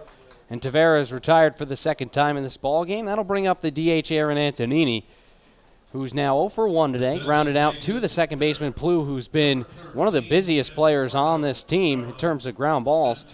And pretty much all of them have gone his way, -1 to the shortstop, Gethings. But it'll be Antonini here, who's 0 for 1. He did reach back in the third on a hit by pitch. That started off the 3-run rally for the Westerners. Came around to score. First pitch fastball misses outside, ball number 1. Antonini on the year is 289. That's the 3rd highest on the team. He's got 2 home runs, 7 RBIs. Gethings will come over, looking at the runner Canios, but he'll stay off of him. And fire in is Enright, and it's outside for ball number 2. So Smith, the lefty who started it, and now Enright, right-handed pitcher. The difference isn't very much for Danbury hitting 251 to 252 average. They don't really care. This one's flied into shallow left field, foul territory. Looks like it'll get out of play. Not a lot of room down there for the converging fielders, Hosey, Gethings, and eventually Hogeson. What they do care about is home and away. Yes. Home, they're batting 275. When they've been on the road, a 235 batting average. Something we talked about a little bit early on in the broadcast, but they're trying to figure out a way to, possibly, like you said, they're the furthest away from every team in the Southern Division, so maybe that's part of it, but regardless, they're trying to pick up win number 4 on the road. Breaking ball misses down low. They're kind of isolated in the NECBL, the Southwest most team. They're 4-9 on the road this year compared to a 6-3 record at home. It's a much, much different team when they're playing away from Rogers Park in Danbury. It's a 3-1 count to Antonini. That one misses down low, so it's ball 4. So the first walk of the season issued for Enright here. And just like you said, Dave, it's what you want is a guy who doesn't walk a lot of guys, but here he does, giving up a first walk in a 5-run deficit. Yeah, and it's such a frustrating game. You know, yesterday, 16-1, 11 walks against the Schooners, and this coaching staff was very, very upset with the way that the team played and has been playing lately. So they were trying to come out here and jump on top early, but Danbury has been able to do their part and get up by 5 runs. Eddie McCabe swings and misses at that first pitch. He's 1 for 2 today. Grounded out to short back in the first and then had the 2-run shot to right field back in the third. Make it a 5-1 ball game. Look back to second. Canios back with no throw.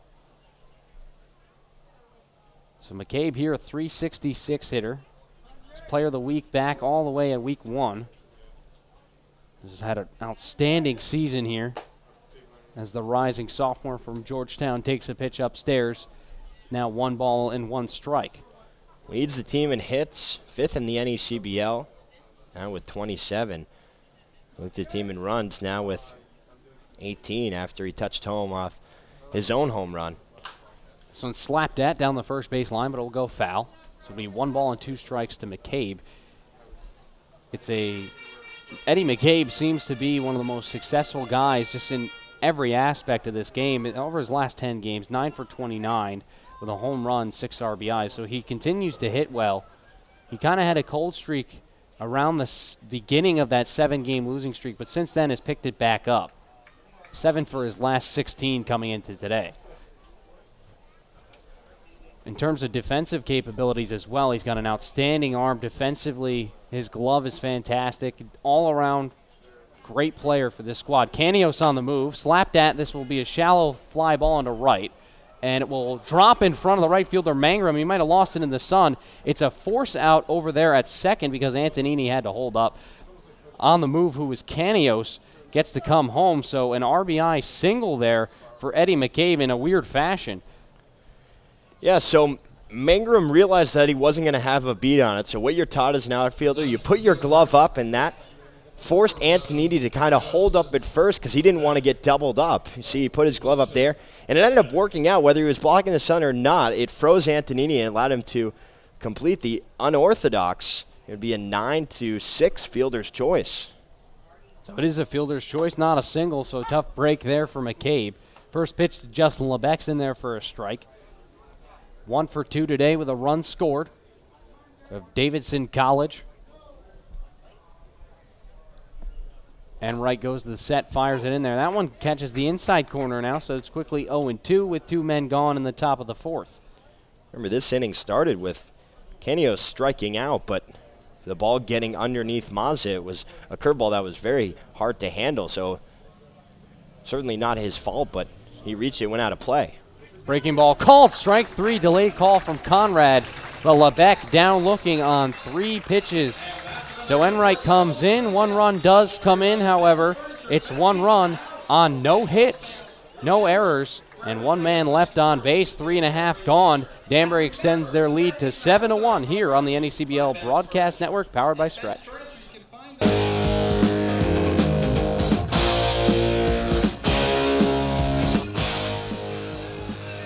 Back here in the bottom of the 4th inning, Eli Oliphant back on the mound after pitching pretty impressively through 3 innings. He's just given up 1 hit so far. It's the solo shot to Stevie Mangrum, and it will be 2, 3, and 4 for the Gulls offense. Tim Tawa, Cody Hosey, and Zach Britton to dig in here. As Danbury holds a comfortable 7-1 lead, they put up a run in each of the 4 innings they've come to bat. And Oliphant will start things off with a breaking ball that misses inside for ball number 1. Oh, at 222 in the last 5 games, just 4 hits, a couple of runs, and 2 RBI. One of many Gulls struggling lately.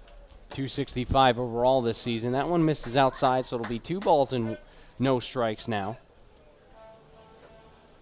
Just 2 walks on the season from Tawa, so he doesn't see a lot of pitches, 3 RBIs, but does have 4 doubles. This one's ripped down the line, but foul. Look out. I think that may have been close to catching our camerawoman Tess Rote there. And she says she's okay. Actually, John Dilworth, our cameraman, he got hit with a foul ball when we were at Mystic on Saturday night. That's what it takes. You got to get in the line of fire to get the good shot. Breaking ball just misses outside, so it'll be 3-1 now to Tawa. It's a sacrifice that you need to be willing to take. Here's the 3-1. Fouled away, first base side. And Wale will make a chase for it and run out of room as he comes barreling into the fence there. He'll be okay as he braced for impact.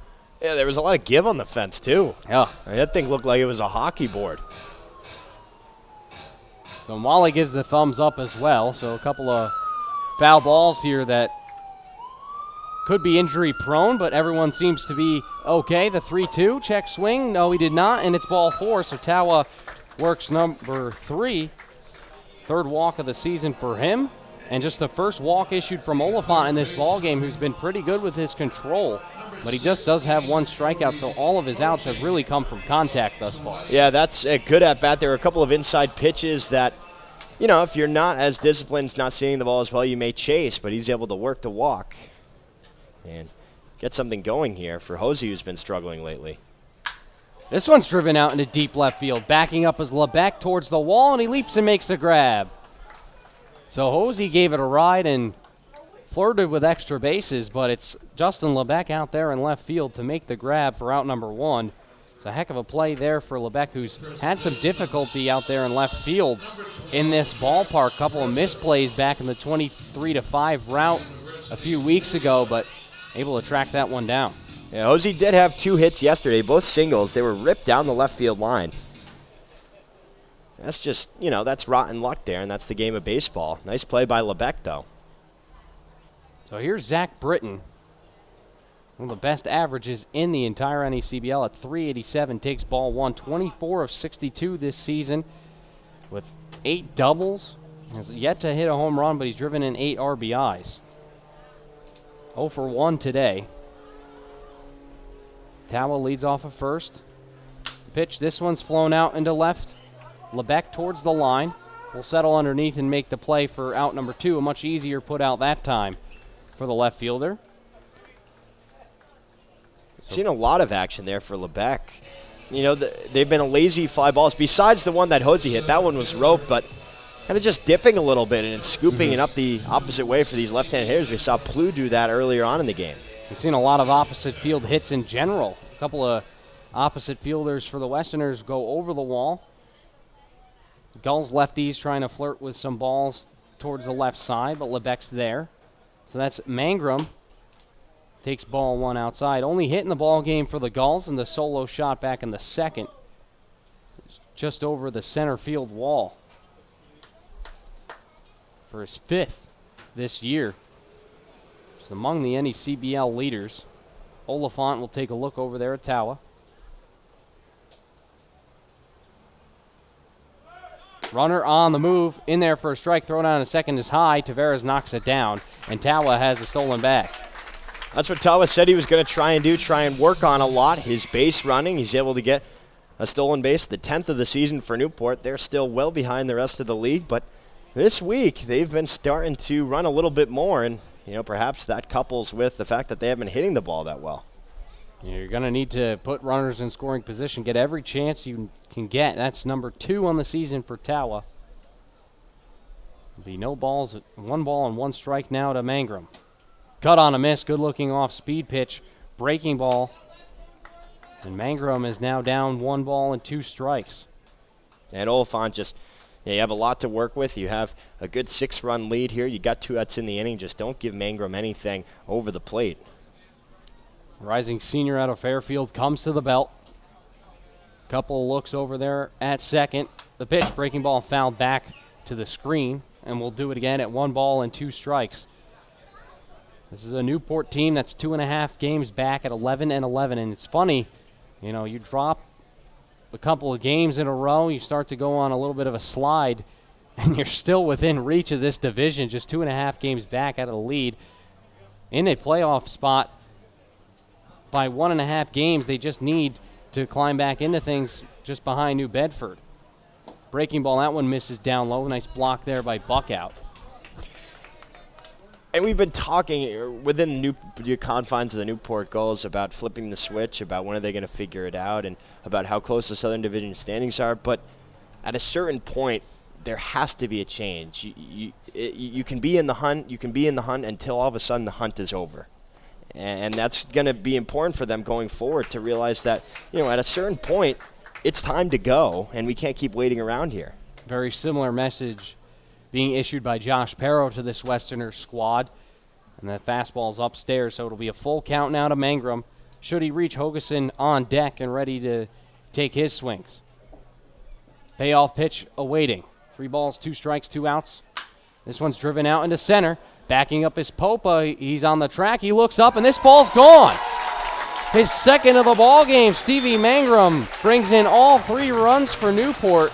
And it's a manageable game now at 7-3 Westerners. I mean, that was a great piece of hitting. It was a curveball that he just waited on and let it get pretty low, and he was able to take it the other way, opposite field power, and that's about 380 into right center field there into the triangle, 28-foot fence, and he scooped it up for his 6th home run of the season.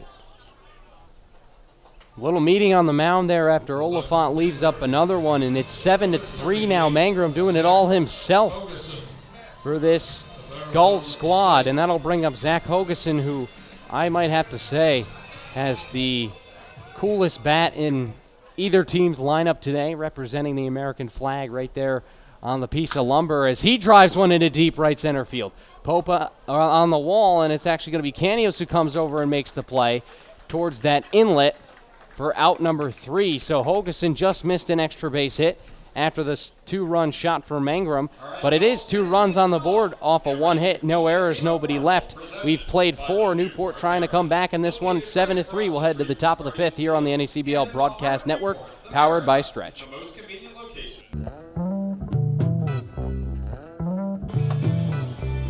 Let's go to the top of the 5th here. Nick Enright back on the mound.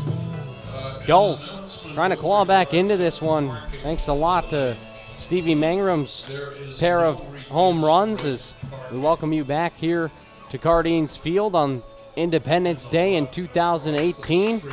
Thanks so much for joining us. Jack O'Mara, Dave Peck here with you on this gorgeous Independence Day, and what better way to celebrate it than a game of baseball in the NECBL. The halfway point of this season, both teams trying to find their ways back towards the top of the division. There's 2.5 games back for Newport and just 3.5 back for Danbury, so both teams still within striking distance, but it is time to turn the switch on. It'll be Walker Imwale, Jake Frasca, Nico Popa, 5, 6, and 7 here for Danbury against Nick Enright, who can work with a clean inning here. Came in and got the 3 outs he needed, but did let the run of Canios come in. It will be charged to Smith. That was his responsibility, and that one's in there for a called strike to Imwale. Final stat line for Smith, 3 innings, 7 hits, 7 runs, 6 were earned, 1 walk, and 5 Ks. This one's slapped at down the first base line, but foul. Kicks around in that corner towards the warehouse. Be no balls and 2 strikes now to Imwale, who's 1 for 2 today. The .259 hitter singled back in the 3rd, struck out looking in the 2nd. He was the 3rd straight hit for the Westerners back in the 3rd. It was the 4th straight base runner for them as that fastball misses upstairs. So it'll be 1-2. 10 years ago today, July 4th, 2008, Newport Gull Chase Reed struck out an NECBL record 19 against the Torrington Twisters. That one's fouled back to the screen. Torrington Twisters out of Connecticut.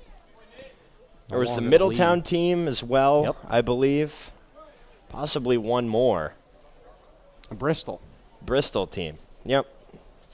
Number of changes throughout the years for the NECBL. Those would have been the closest to Danbury, those couple of teams, as this one's cut on a miss, strike 3. Enright works his 2nd strikeout here in the 5th, and there's one gone to bring up Jake Frasca. So good-looking pitch there to get Mwale to chase. Yeah, nice job. Just fooled him on the breaking ball. Another off-balance swing by Mwale, but Number 7, Jake. you know, Enright is doing a good job here. Is getting some help, at least from Mangrum. Only 2 hits in the game for Newport, both from the Hokie and both over the fence. For a guy that was sick yesterday, didn't even travel to Mystic, that's not bad. That's a breaking ball cut on, or rather catches the corner now to Frasca. No balls and 1 strike. 1 for 1 today, reached 2 times. The run scored off of his single. That one's cut on a miss, and now it's 0-2 to Frasca.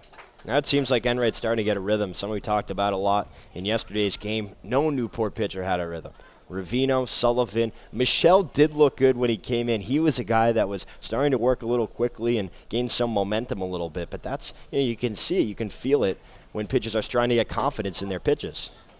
That's a breaking ball that misses down and away. And it's much easier when you know you have some more runs to work with. You have a fresh, clean inning, and you can just say, okay, I'm working out of the full windup here. It's my inning to command. As this one's foul tipped into the glove. Strike out number 3. It's the 3rd in a row here for Enright and the Gulls. And that will bring up Nico Popa, so some effective pitching here from Enright. Yeah, Newport is missing one of their best hitters in Cole Austin. He's had a little bit of a sore back, so he didn't play in the doubleheader on Monday. He didn't play yesterday, and he, I believe, is not even at the ballpark here this evening. So here's Nico Popa. First pitch he sees is fouled. First base side, that will get out of play. No balls and 1 strike. Popa came in to tonight's ball game at 196, but picked up a single and a run scored in the 2nd. And then an RBI fielder's choice back in the 3rd. So he's had a productive evening thus far. This one's grounded towards the middle. Gethings on a couple hot. It boots him. It's cleaned up by Plew. But Popa will advance there on the error by the shortstop Gethings. That's another thing. Cole Austin has been the shortstop for Newport pretty much the entire year. They were shuffling guys a little bit. Chris Cornelius was in Newport early on. He had to leave with a little bit of a knee injury that was bothering him. And with Austin not there, Gethings has moved from 2nd to short. 2nd is definitely his natural position. So it affects more than just the lineup. And credit Austin, too. He started out in right field. He played a little left as well, but really doing a great job at short. Sean Buckout looks at ball number 1. Down low in the dirt. 240 hitter this season out of Stony Brook.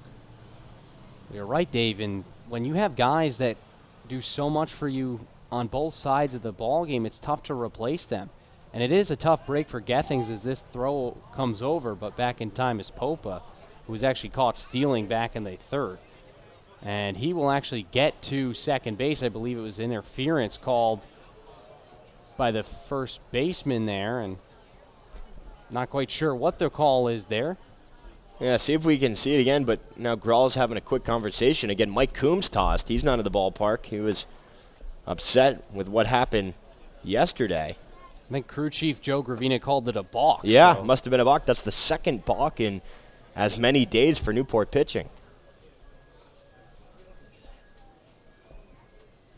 So Popa will be on 2nd now. Take away the force, and he'll step off. Enright needs to have a chat with John Mazza. Yeah, he was waving him in. Something's going on, just not on the same page. Buckout 1 for 2.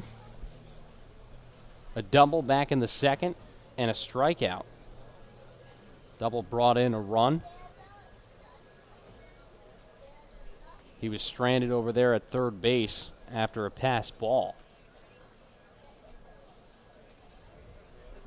1 ball and no strikes. The pitch, that one's in there for a called strike just below the letters. 1 ball and 1 strike now to Buckout. 240, 6 hits and 25 at-bats, 4 RBIs. Now he'll have 1 more. It was just his 2nd double of the season. Talk about valuable leadership on this team. 2nd-year Westerner. That's a breaking ball and misses down low. It's not just about his average, but the way he leads by example in terms of the way he carries himself and presents himself as a team leader vocally in the dugout, in the clubhouse. Only one Newport returner, Liam O'Regan, in his second year. He's a Middletown native. That one's fouled back up against the screen here. But you're right, it's important, and I think it's very important in summer baseball because there are a lot of things that are kind of up in the air. You know, how much are people playing? How much? Obviously, you're going out to compete every day, but you know, what's the mood after a loss? What's the mood after a win? How do you kind of handle that? Because it's not necessarily the team that they are playing for or working towards, but it's something that they have to kind of figure out. And somebody's got to set the example. It's Buck out. Eli Oliphant, who's pitching tonight, was a second-year Westerner. Peter Horn, a big guy out of the bullpen. Dan Franchi spent some time with the Westerners, not as much as the rest of these guys, but they actually announced that former Westerner Mike Krieger is going to return to the bullpen. He's going to be active tomorrow, so we're excited for his return. That one's cut on and just fouled, so Buckout will stay alive here in the 2-2 count. Krieger was a really important piece in the bullpen, especially the back end last year, led the team in saves. The announcement with a couple of players departing, so a couple of new guys coming in. It'll be 2 balls and 2 strikes now to Buckout with 2 men gone. Deuces are wild here in the top of the 5th. And the pitch cut on a miss, strike 3. Aside from the reach on error, Enright's able to retire the side. And that will do it here in the 5th. We're halfway through at Cardines, 7-3. Danbury on top of Newport on the NECBL Broadcast Network. We'll be back. We'll go to the bottom of the 5th here. Newport just trails by 4. It's the first inning that the Westerners were unable to put some runs on the board as they went 1 in the first, 2 in the second, 3 in the third, 1 in the fourth. Newport 1 in the second, 2 in the fourth. That's where we stand at 7-3. John Mazza to dig in. First pitch is fouled back. No balls and 1 strike. It'll be 7, 8, and 9 for the Gulls. Mazza, Reed, and Plew. John Mazza 0 for 1 today with a ground out to the third baseman, Frasca. They've got to start helping out Mangrum here. He's got all the workload on him. Only 2 hits a ball game and all 3 RBI. Breaking ball misses outside, so it'll be 1 ball and 1 strike. Mazza on the season at .212. 7 hits and 33 at-bats, 1 double, 3 RBI. That one's fouled up into the netting. Look out. It drops down near the Newport dugout. It'll be 1 ball and 2 strikes now to Mazza. As a leadoff man, 286, 7 at-bats. He does have a walk as well.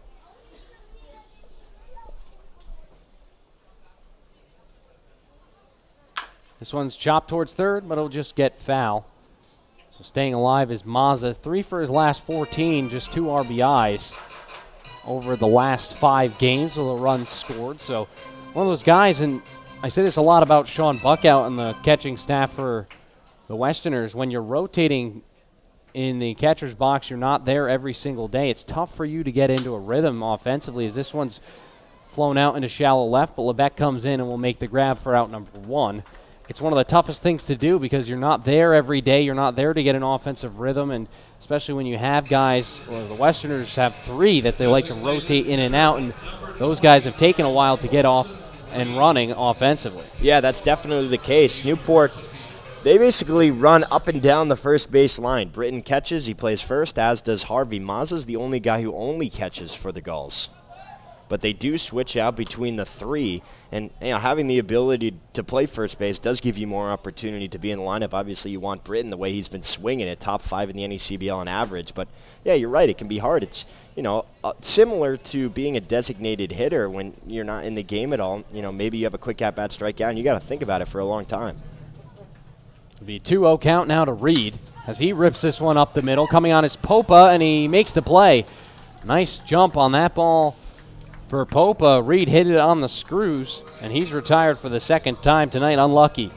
Seen a couple of hard-hit balls that have been right at the outfielders. Popa there, and then Lebec off the shot from Hosey, making the leaping catch right near the wall. But, they're hitting it hard. Only 2 hits to show for it. Here's Dylan Plew. Off-speed pitch right down Broadway. No balls and 1 strike. He popped out to the shortstop McCabe back in the 3rd and is only at bat today. And Plew on the year, .250 18 of 72. He's in there pretty much every game.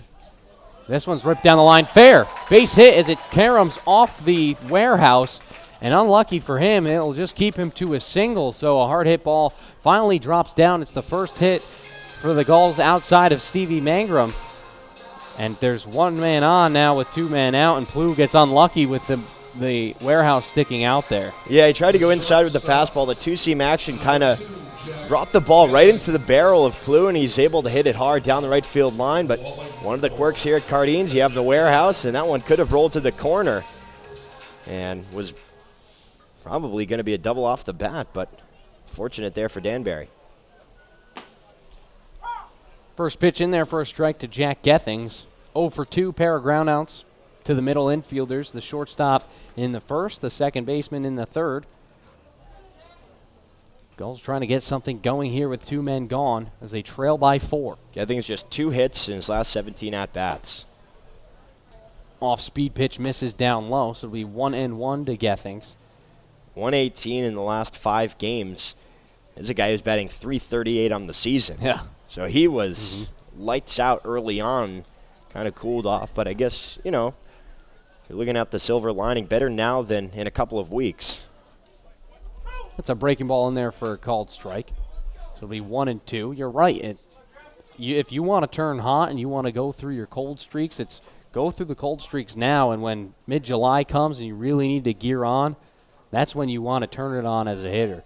And you know Gethings has the ability to do that. And they just got to be sure that they don't get, you know, a little bit too laid back. Not that that's necessarily the word I would use to describe them, but there are only 3 spots to make the playoffs now. And Newport missed out on it last year, the first year that was implemented. And to be looking outside that, again, it's very close and there's still a lot of baseball, but you just don't want to be too complacent early on.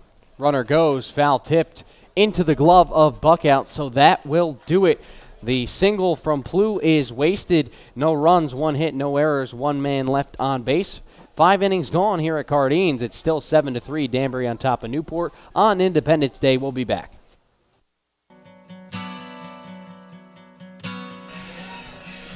Top of the 6th inning. Nick Enright still on the mound here for Newport. He's looked pretty good through his first couple of innings, aside from that 1 hit that he gave up to allow the run come in.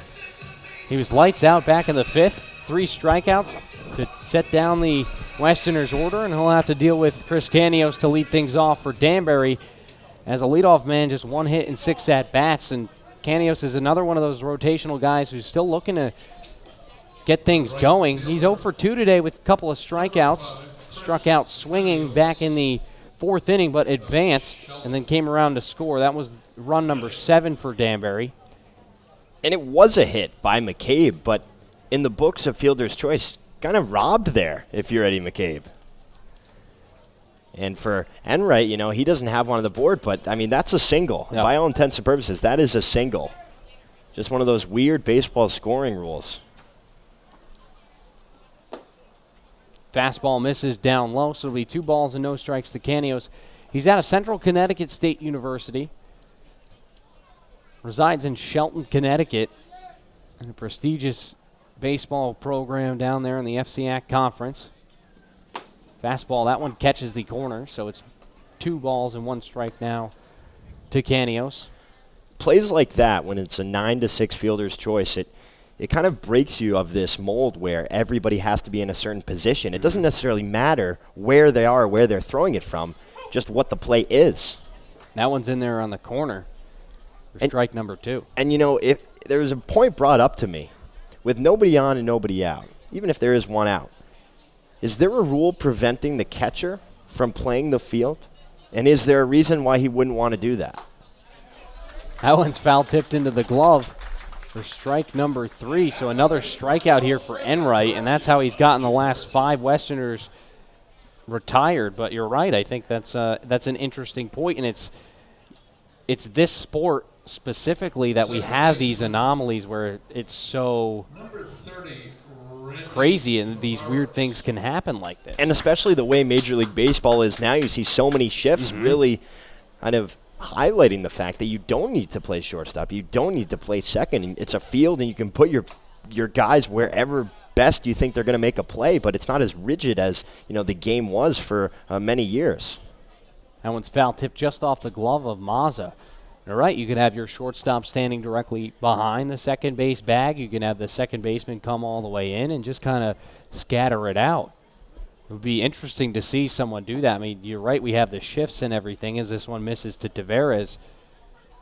But I guess at what point do you cross a line of, say the shortstop fields it in left field because that's where he's playing. Does it still go down as an F6? Where do the numbers, where do you stop there? I think that's where the structure of the defensive alignment of baseball needs to come into play as it's a 2-1 count now to Tavares. But it's an interesting thought, Dave. This one's ripped foul out of play, right field side.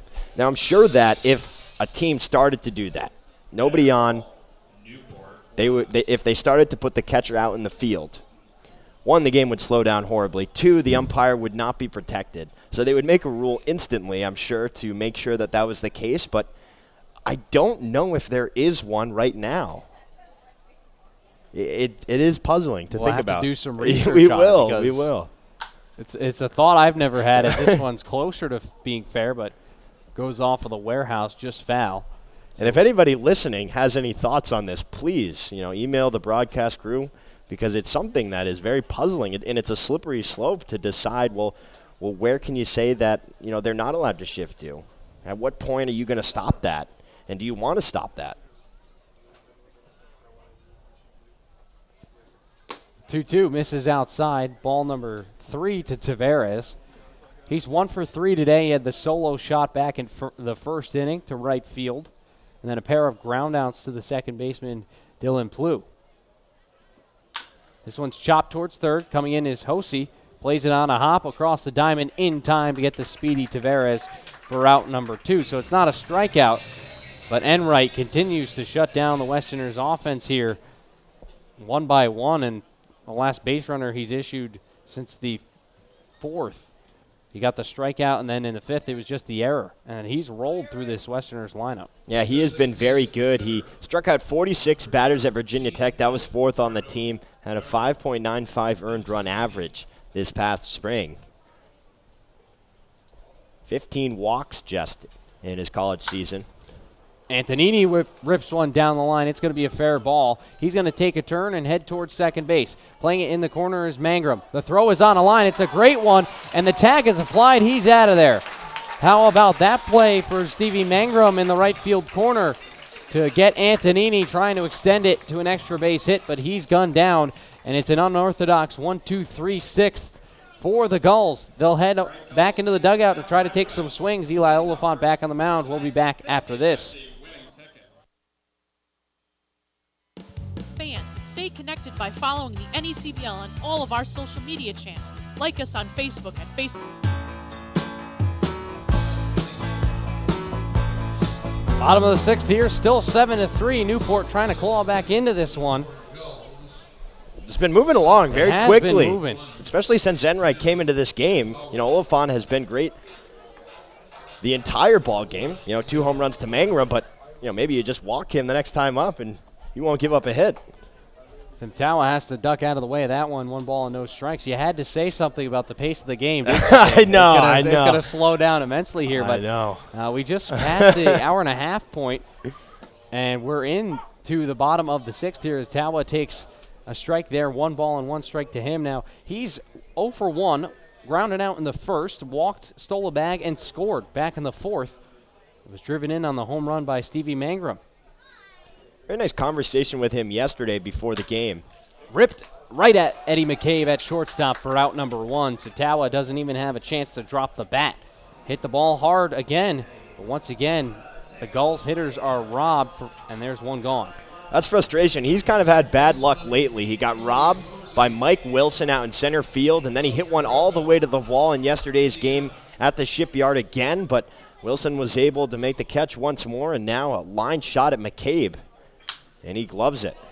Grounded fair down the line into left. Hosey will look for extra bases as this one goes to the corner. Lebec will field it, throw it into the shortstop, and it is indeed a double here for Cody Hosey with 1 man out here in the 6th. So a heck of a job hitting there for the third baseman. He goes down the line, and he's 1 for 3 today. Yeah, I said his last at-bat that he's been struggling, and not necessarily, numbers can lie. Statistically, maybe in the last 5 games, not great, but he's been hitting the ball hard, and he does have, multiple hits to his name. He's been turning on balls a lot lately, hitting it down the left field line, and, whatever it takes here, that's just the first hit that Newport has had that hasn't been off the bat of Stevie Mangrum. That's a breaking ball that misses down low. Or Dylan Plew had the single. Besides that, the 4th hit of the ball game. Zach Britton in now, the first baseman, 0 for 2 today for the Gulls. Lefty grounded out to the second baseman, Tavares, and then flew out. Snap throw over to second, just back in time is Hosey, and it was a delayed pickoff move there. McCabe snuck in behind him, and Oliphant had a good throw, but Hosey was able to dive back in just in time. Yeah, that was close. That was very close. 1 ball and no strikes here to Britton. That one's outside for ball number 2.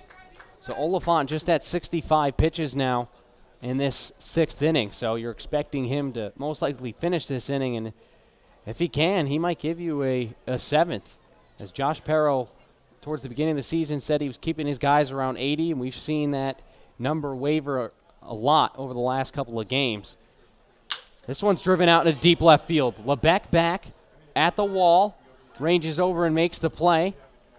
And back in time over at second is Hosey, so another hard hit ball for Britton. But it's just short of the fence once again. And that will send up Stevie Mangrum, who's 2 for 2 with 2 big flies to dead center. And Sean Buckout will have a conversation about that to Eli Oliphant. Yeah, that's not a line out, but it is a hard hit ball. 315 out there down the left field line. But you can keep saying it, but it happens to everybody.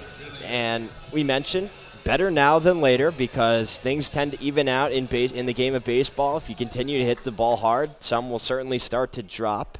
And just going back to Oliphant, his longest outing this season, 6 2/3 back on June 11th against Sanford. It was a 4-3 loss against the Mainers. First pitch fouled off into the netting for Mangrum. That was a game where Oliphant went 5 1/3 no-hit baseball. And then things started to fall apart in the 7th inning. We started to give up some runs, and Danbury, he left the ball game with a couple of runners on. Avery Short came in. Those runners came in. And that's why Eli Oliphant was charged with the no decision in that game, but Short came in and got the loss. But it was a tough break for Oliphant, who went such a long game. He had the no-hit bid, and then he gave it up, and it wasn't a big deal as he got through the 6th inning. Then the 7th is where it all came crashing down. And none of his runs were earned as well. 3 runs given up, none earned, just 3 hits. No walks and 9 strikeouts. So 0-2 count here to Mangrum. Oliphant trying to get his number here. 3 RBIs today for Mangrum. That one's picked up in the dirt by Buckout. Great backhand stop on the 0-2. Makes it 1 ball and 2 strikes now to the right fielder, who now has got 6 home runs on the season. And having a heck of a year, 351 at the beginning of this ball game. That will surely go up. Now driven in, 16 RBIs. Batting .400 with runners in scoring position and 2 outs. 6 RBI. Big moment here. The pitch grounded towards second. Tavares on the outfield grass over to first in time for out number 3. So the Gulls strand a runner at second base in Cody Hosey, and 6 innings through here at Cardines.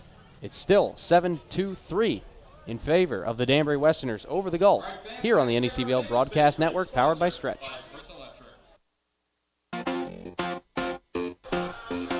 Top of the 7th inning, it's time to take a look around the NECBL. We'll send things over to Nick Bello. Thank you. So top of the 6th, Upper Valley leads Vermont 6-0, and North Adams leads 3-0. Back to you guys. Thanks a lot, Nick. Before I send things back to you, Dave, we have the rule. Senior advisor for the Danbury Westerners, Paul Schaefer, just sent me, the catcher must be behind home plate per MLB Rule 5.02. The pitcher and catcher, aside from them, any fielder can station himself anywhere in fair territory. That is... So there you go. I am very, very happy that we were able to get that. Great research team with the Danbury Westerners. Because that, it's a good question, and it makes you think you got to dig through, appendix whatever it is to find it. But now we know, and now we know why they're not having, 8 fielders behind the pitcher instead of 7. It'll be Eddie McCabe, Lebec, and Imwale here to face Enright, who's still on the hill. First pitch waved and missed for strike 1. So thanks a lot, Paul. We appreciate the help down there. Excellent work, Paul. That is spectacular. Nothing like a good research guy. Yeah. Here's the 0-1. Breaking ball misses low. Enright, 3 innings so far, just 1 hit. No runs, 1 walk, and 5 strikeouts. Working from the windup, here's the 1-1. Breaking ball misses low and outside. McCabe grounded out to Gethings at short, then had the 2-run shot in the 3rd, and reached on the fielder's choice, the peculiar 9-6 fielder's choice. 2-1 inside-out swing, flare down the right field line, and right on top of the roof, and it looked like it got into the porch there, and yes, he did. What a play there by the man on the porch, and you don't see that too often, but a nice little souvenir for a ticket fan that didn't even pay for a ticket. Pay for a ticket. Good to see. Fans are happy about that. 2-2 pitch, grounded, ricochets off the glove of Enright. Slow roller now to Plew, underhands it, or sidearms it rather to first, but a nice job by McCabe to dig it out for the infield single. A couple of times we see the ball ricochet off either the mound or a pitcher's glove here. Yeah, it's been a interesting game. We questioned the positioning of all the rulers. We've seen some home run balls get out. Mangrom's had a great day. Some deflected balls, some balls getting into the corner. It's been fun. 7-3, Danbury on top here in the top of the 7th inning.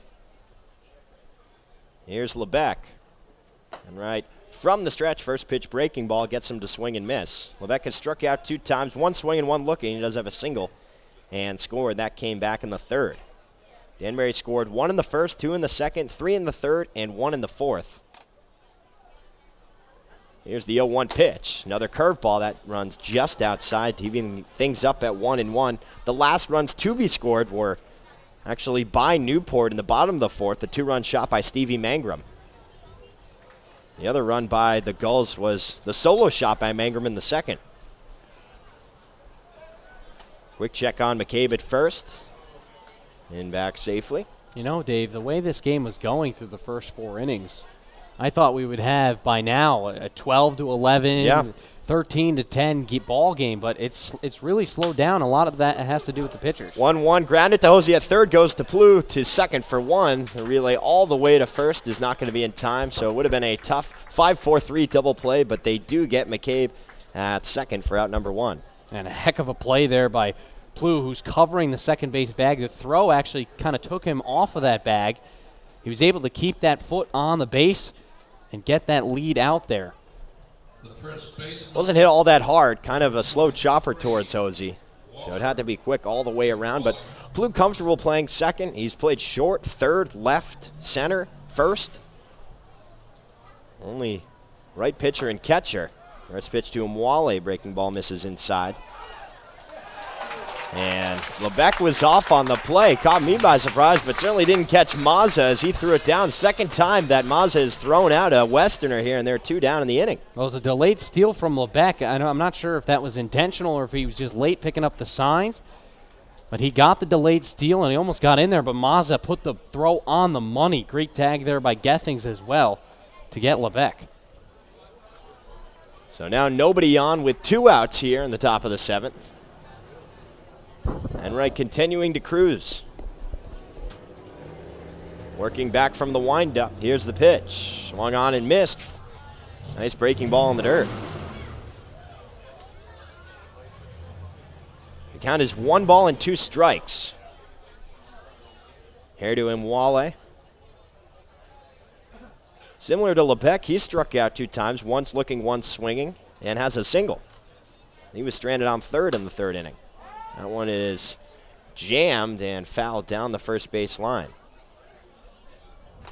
Yeah, Wally's had a really good year for the Westerners in terms of production. Leads the team in home runs with 4 now, 16 RBIs coming into this game. He's just really found himself this year. Average is not, where it needs to be, but it's still a productive season for him. Does strike out a lot. That's the downfall with him, Wale, but he's picked it up. His average was around 200 just about a week and a half ago, but now it's come all the way up to almost 260. Here's the 1-2. Curveball misses in the dirt. 2 balls and 2 strikes. Kind of been a tale of 2 games. Newport has had kind of that situation recently. And I looked back to Game 2 on the Monday doubleheader against Upper Valley. They scored 5 runs in the first 2 innings, and you thought, well, maybe the Newport offense that we've heard about is going to show up as that one is chopped down the first baseline foul. But after that, they were held off the scoreboard and ended up losing that game by a score of 6-5.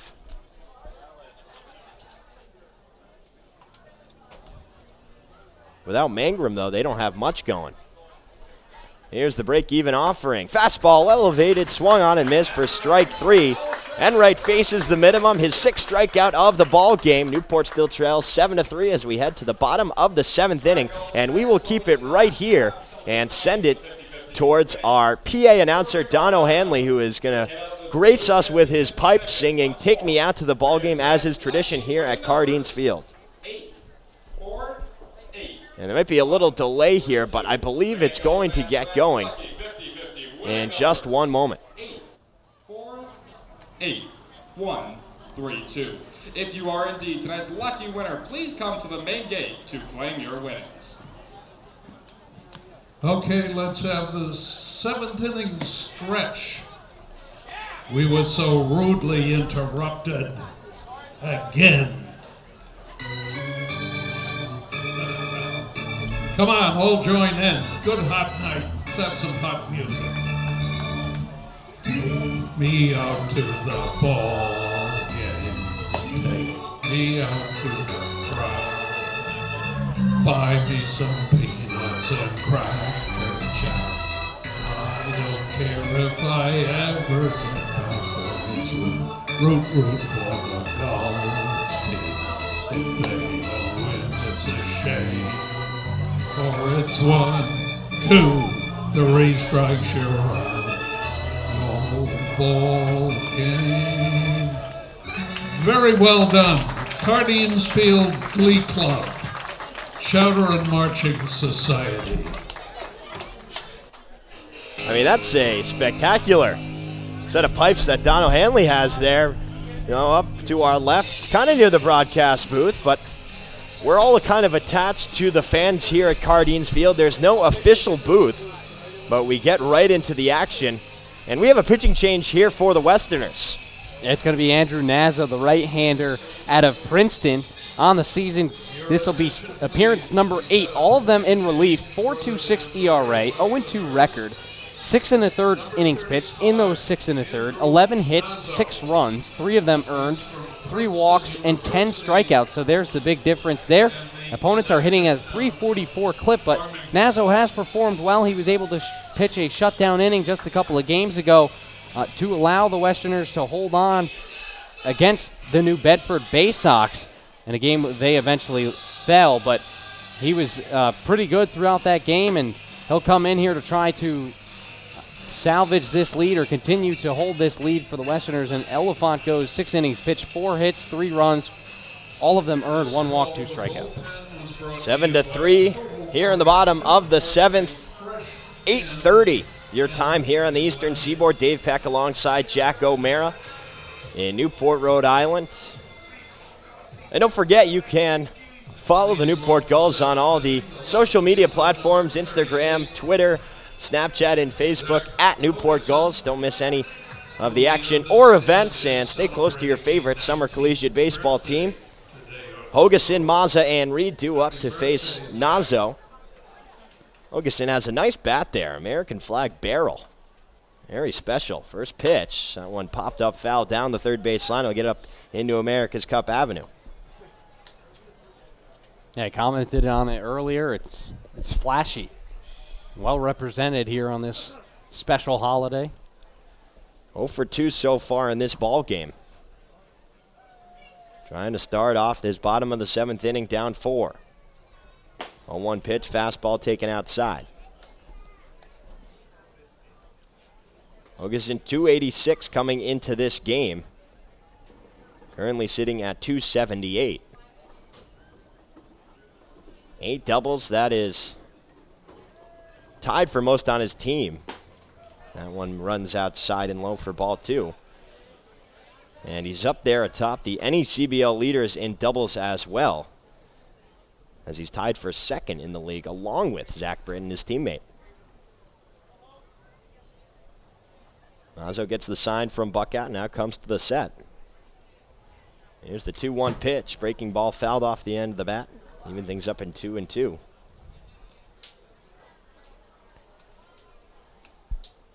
Nobody on, nobody out.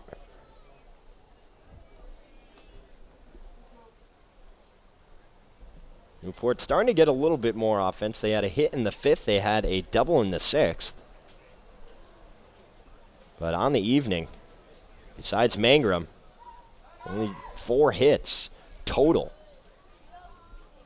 9 hits for Danbury. Here's the 2-2 pitch. Waved and missed for strike 3.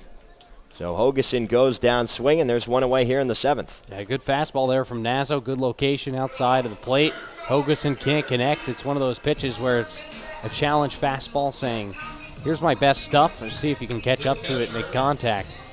Hogeson falls that time, and I wanted to comment on, there was a lot of runners left on base over the last couple of games for Newport. Not many, just 2 in this ball game, but the problem there is they haven't gotten anyone on base to begin with. So. Right. You look at that number, possibly in the box score tomorrow, as Mazza lifts that one foul into the netting behind home plate for strike 1. And you got to look at the hits as well because, only a couple runners left on base. Pretty good, but only 4 hits, 2 of which were over the fence from the same guy. Just inconsistent early on. Here's the 0-1. Nice curveball. That one drops in for strike 2. Front door breaking ball kind of froze up Mazza a little bit. Yeah, locks him up. It's one of those pitches you think, okay, that's coming inside. Maybe I'll move out of the way for it. He's staying strong, but it just kind of drops in there, catches that inside part, and Jonathan Conrad's been consistent with that call. 0-2, breaking ball in the dirt, and he gets him to chase for strike 3. As Buckout applies the tag, 2 down. Here in the 7th, second strikeout by Nazo. And just 2 batters faced. And 12 on the season now total for Nazo. So, he's pitched 7 innings total if you count those 2/3 to his total. So in 12 strikeouts throughout 7 innings pitched, it's a good number for him. That's how he gets most of his outs, is by way of the K. Buckout setting up outside. First pitch misses low to Dalton Reed. He struck out swinging in the 3rd, then lined out to Popa out there in center field when he was coming in on it. It looked like it was going to drop quickly. But some nice range, one of several hits off Newport barrels that have just gone right at Danbury fielders. 1-0 pitch lifted foul down the left field line. Better call, Newport class. Before action in the NECBL today, Dalton Reed was 4th in the league with 18 runs scored. 2nd on the team, Hosey led that category with 19. Here's the 1-1. Breaking ball lifted foul out of play again. So now 1 ball and 2 strikes. Better call.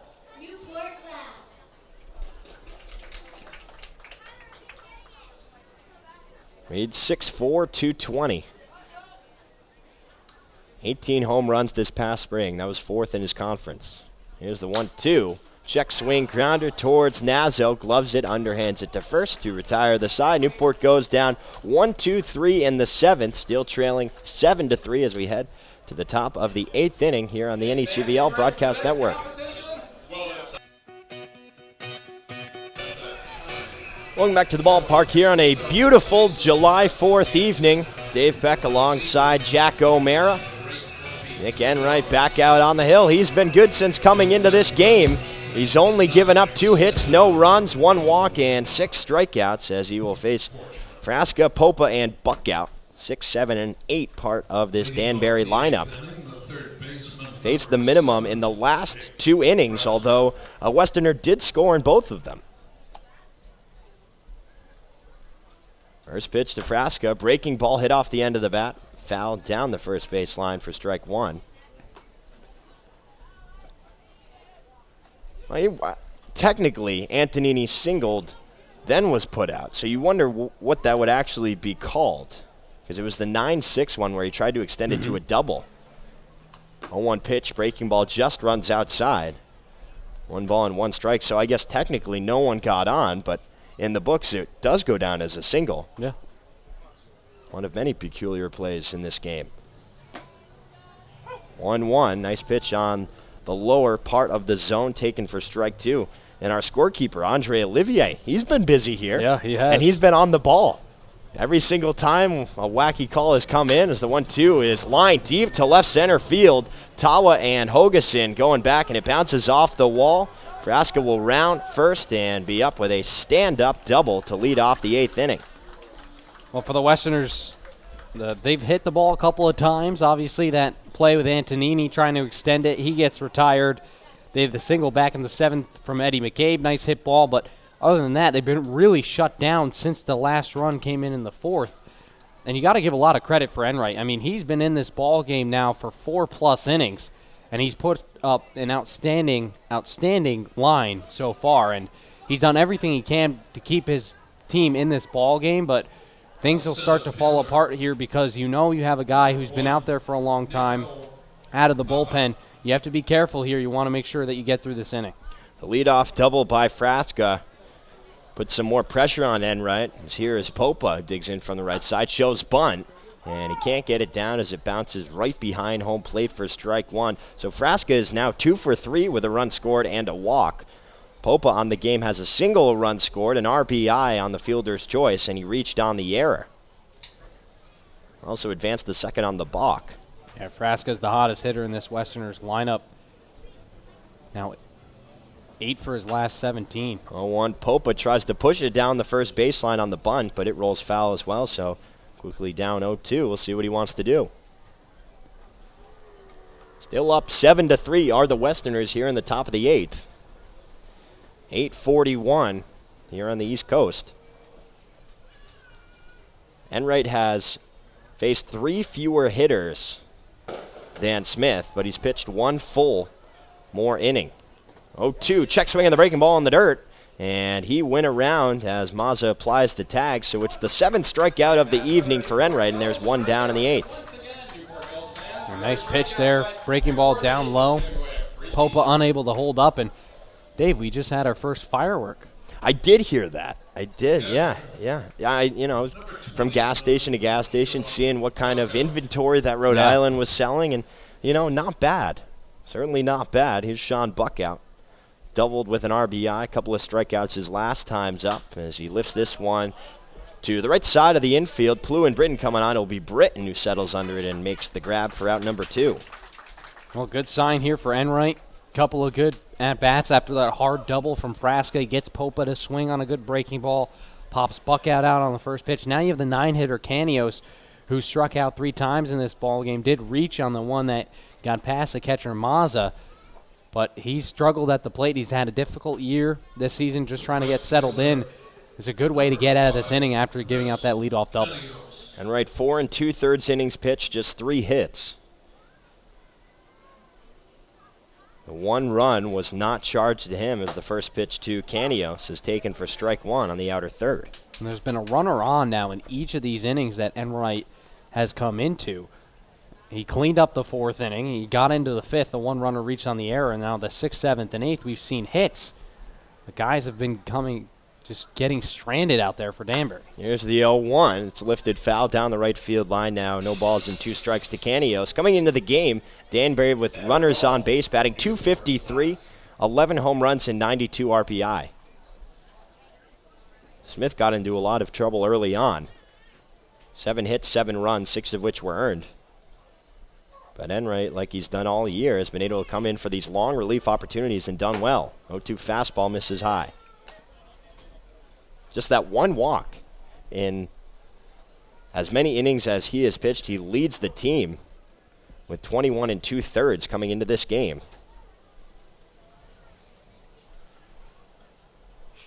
Gets the sign from Mazza, now comes to the set. Takes a look at Frasca. High leg kick. Here's the 1-2. Breaking ball just misses low. And the strikeout to walk ratio, you want to admire that. You get one walk, that's enough in itself, but then the amount of strikeouts he has coming into this ball game, I mean, it's been a really, really good year. He's had 25 and now 7 to make it 32-1 this season. Here's the break-even offering. High fastball lifted into center field. Tawa started in, now goes back to his left, back pedals, and makes the catch. So after the leadoff double by Frasca, Danbury goes down 1-2-3. And they still have that 7-3 lead as we head to the bottom of the 8th inning. Newport running out of time, trying to get something going.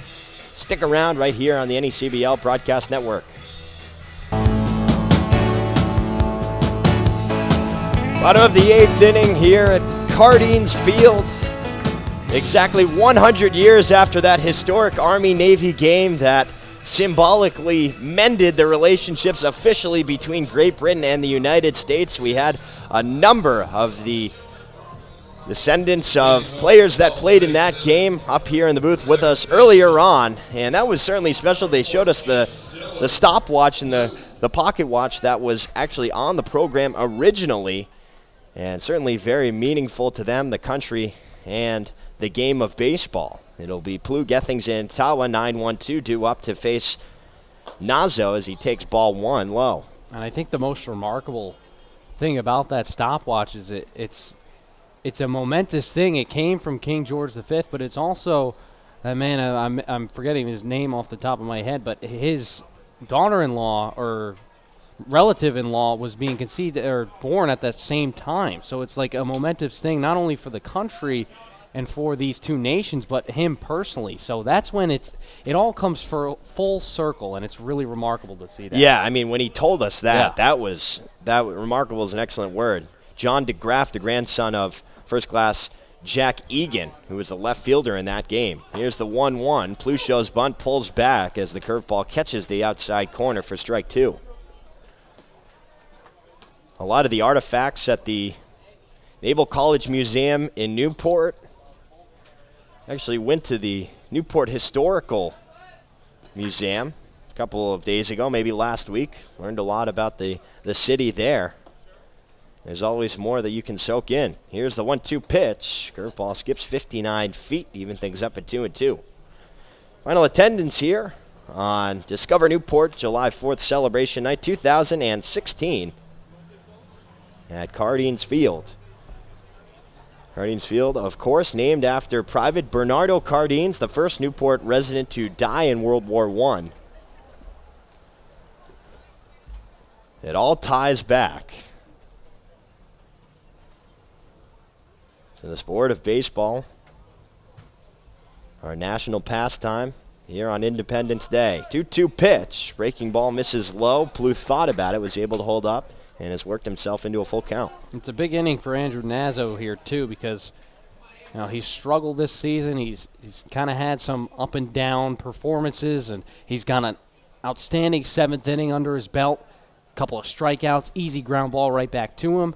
Now he's got to fight through this 8th inning here. 3-2 pitch. That one misses just low for ball 4, so Nazo walks Plu to lead off the 8th. And a little bit of life here for Newport. Keeping the door open are the Westerners, but still, there's a 4-run deficit that Newport's going to have to come after, and there have only been 2 walks on the game that have been responsible to Danbury pitchers. One for Oliphant and that one to Nazo. That'll flip the lineup. No, here is Gethings, who takes ball 1 outside. And this is the approach that you need if you're Newport. Go up to the plate and stay patient. You don't want to swing at anything out of the zone. You don't want to give the Danbury defense any easy outs. Stay patient, stay square at the plate, look for solid contact. Gethings grounded out to short, grounded out to second, and struck out. 1-0 pitch. Nice job catching the outer corner there for strike 1.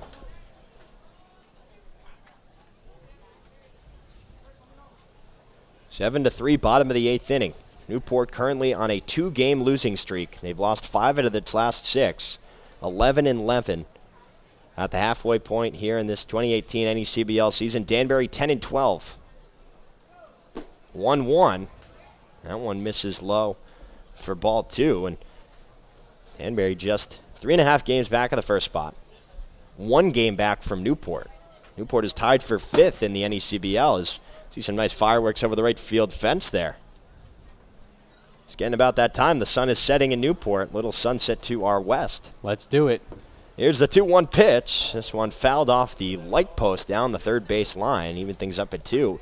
And our research department, specifically our producer, Shannon Carlson, around 9:15 there will be some from the Newport Harbor behind us, some as in fireworks. And we saw some over the right field fence. It's 8:50. And we got a little bit of time in the way this game is going.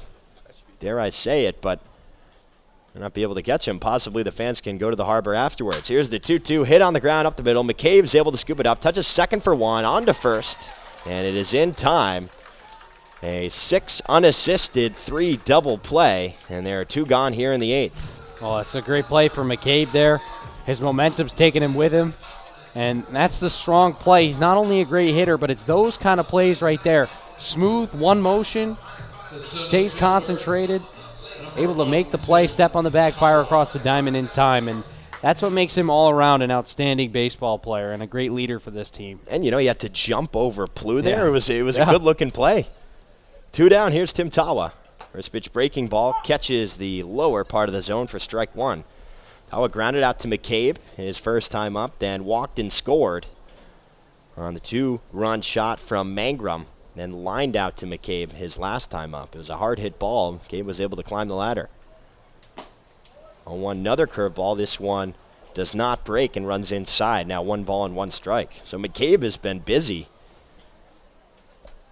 He's been doing a lot of good things for Newport. I mean, for Danbury. A lot of bad things against Newport. Long pause. Here's the 1-1 pitch. This one lined, and it is going to be off the glove of McCabe as he was going back into his left. It'll go down as a single for Tim Tawa. He's able to extend the inning here. 2 outs remain on the board here in the bottom of the 8th. And more fireworks are going off. Well, he's a good baseball player, but he's not Superman. Yeah, he would have just been out of able his to, reach. He would have been able to have to defy gravity for a little bit, maybe hang in the air, but he had a nice bit on it. Would have been a nice play. Here's Cody Hosey. 1 for 3 with a double. First pitch fastball misses high. Nonetheless, you got to give credit to Tawa for extending this inning, getting good contact on that ball, just dropping it in there over the head of McCabe. And your Newport, you need to take anything you can get right now. And if Hosey can come through, maybe an extra base hit here, try to get Tawa on the move, put a run on the board just to get yourself even closer. 1-0 fastball taken for strike 1, pretty much down the middle. Tawa does have a stolen base, 2 on the season. 10 for the Gulls, that is last in the NECBL. But down 4, you don't want to give away any outs. It would be nice to get him into scoring position here. Then you could probably gamble and try and score him on a single from Hosey. 1-1 pitch, fouled over the grandstands down the first base line. 1 ball and 2 strikes. Pretty good fan retention here later on in the ball game. And 2016 was not the year, but the attendance. I read that and I was thinking to myself, why does that sound so familiar? There's the 1-2 pitch, chopped weakly to left side. Frasca, the third baseman, cuts off McCabe, now throws it to first, and Hosey's able to beat it out. So it was a high chopper, and Frasca really had the only play as he was moving to his left and came into the infield grass, but Hosey able to dig it out. Back-to-back singles here for the Gulls. And that's going to bring Josh Parrow out now. See if they have anybody warming up in their bullpen right now down the left field line. And there is some action. It's Colin Donnelly, the lefty, getting loose for Danbury, but this is good performance for Nazo as he's going to come out, but he leaves a couple guys on here with 2 outs, and Josh Parrow says, oh, it's a lefty at the plate. I'm going to throw in my lefty here for a situational position. So Donnelly will come in. We'll get you his stats and more when we come back on the other side of the break right here on the NECBL Broadcast Network. Pitching change here for the Westerners. They go to the lefty, Colin Donnelly. Donnelly making his second appearance this season. A skewed ERA at 7.71. He's just pitched 2 1/3 inning. 2 hits, 2 runs, both of them earned. 2 walks, 1 strikeout. Opponents hitting .222 against. So he'll get his second appearance, the lefty out of Quinnipiac, here to try to clean things up in the 8th. So Tawa on second, Hosey on first. The book not fully closed on Nazo, but as it stands now, 1 2/3, 2 hits, no runs, 1 walk, and 2 strikeouts. He faced 7 Newport Gulls. And Donnelly will face Zach Britton here, who's 0 for 3 in the ballgame, but came into this contest with the 3rd best batting average in the NECBL. That's .369 now, after he grounded out to Tavares and flew out to Lebec in left field. So far in this game, 7-3, Danbury still on top, 2 outs, bottom of the 8th inning. Runners on first and second, and Britton swings at the first pitch, but grounds it foul down the first base line. If you're Britton here, you need to jump on a pitch like he just did. Good contact on it. You want to stay square. You want to make sure you're looking at good pitches, swinging at good pitches. And this is a big moment for you. If you can get a guy in here, maybe 2, that'll set yourselves up nicely. 0-1.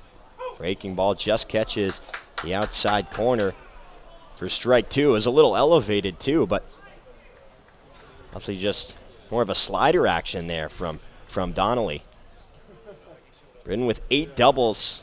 Tied for second in the league with his teammate Hogeson. His timeout is called a late timeout, so the pitch won't count. A tough break there for Donnelly. It was a good pitch, too. Very similar to the last one, but Britton gets the time just in time. Britton likes hit against lefties. 417 and 24 at-bats. 10 hits, 6 runs, 4 doubles. 0-2, breaking ball misses low.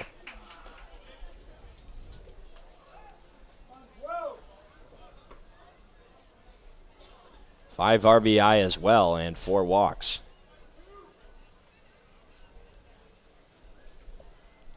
Donnelly comes to the set, takes a look at Tawa.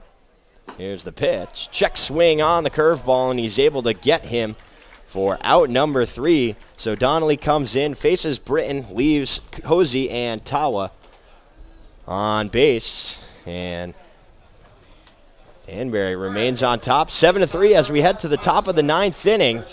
See if they can add to it and pick up their 11th win of the season.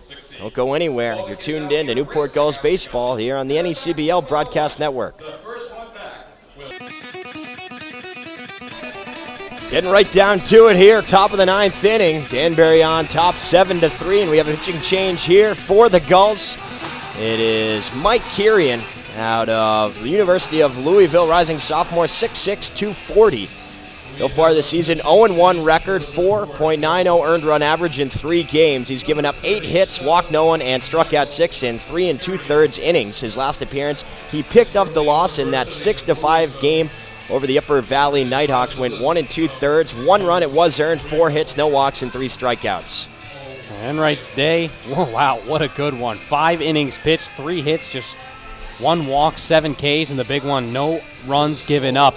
He did everything he could to keep Newport in this ballgame. There's just been no offensive production. Absolutely, and it's kind of been a flipped script for what's been the case for Newport so far. A pitching staff that came in with a 5.63 earned run average, and an offense that, yes, is below 300. They've struggled lately, but they still rank atop the league in many categories, and it's really just been a pitching staff that's kept it in them, but an offensive lineup that hasn't been able to do much, just 6 hits, as this one is lifted off the bat of Tavares into right field, but Mangrum is able to make the play for out number 1. Yeah, Mangrum is trying to find that ball in this dusk sky. We've seen the issue here before with the lighting and the skyline above us, and Mangrum is able to track it down. Tavares trying to stay aggressive here. If you're Kirian, you just need to come in, throw strikes just like that. Just attack these hitters here. There's no reason for you to work around them. You saw the performance by Enright. You could be a little bit motivated by that performance and just go in there and get your team back out there to take some swings. Here's Antonini. Hits in the 2-hole. First pitch curveball is just a little high for ball 1. Antonini grounded out to Plew at second his first time up, then was hit by a pitch and scored. Reached on the fielder's choice, as that one is fouled into the netting down the third base line for strike 1, and was thrown out at second by Mangrum when he dropped one in front of the Virginia Tech Hokie, but Mangrum was able to run it down as he was trying to reach it to 2. It was hit down the right field line. 1-1, nice breaking ball, catches the outside corner for strike 2. Mangrum has been very comfortable out there in right field. He was able to play it in the corner where the warehouse and fence meet and throw him out at second. 1-2 pitch, another breaking ball, waved and missed for strike 3. Mazza holds on to it, and there's 2 outs here in the 9th inning. First strikeout of the evening for Kirian. That great-looking breaking ball there. A lot of movement on it. Antonini way out in front. That's exactly what you want from your off-speed pitch, to have some good movement down and away, and also to get the hitters out in front. That's a good velocity difference there for Kirian. Here's Eddie McCabe, grounded out to Gethings at short. The 2-run home run. First pitch misses low for ball 1. Then he reached on the fielder's choice and reached fielder's choice again in the 7th. Here's the 1-0. Changeup misses outside for ball 2. Kirian started off the summer with the Chatham Anglers. Joined Newport a little over a week ago. 2-0 pitch, swung on and missed for strike 1. Newport, of course, played against the Wareham Gatemen in the first week of the season. They won that one 7-6 as McCabe swings through another pitch for strike 2.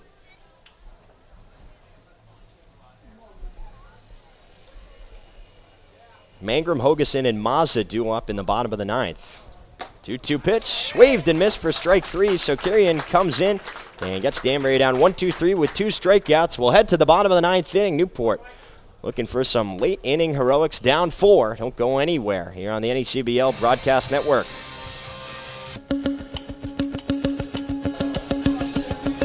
It was back on June 20th when the Gulls were able to walk off against the Danbury Westerners here at Cardines Field, 6-5 in that ball game.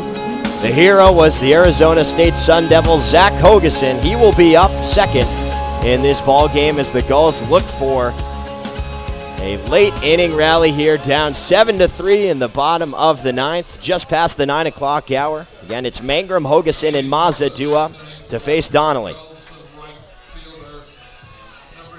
Donnelly had a nice inning, was able to get the speedy Gethings to ground into the double play.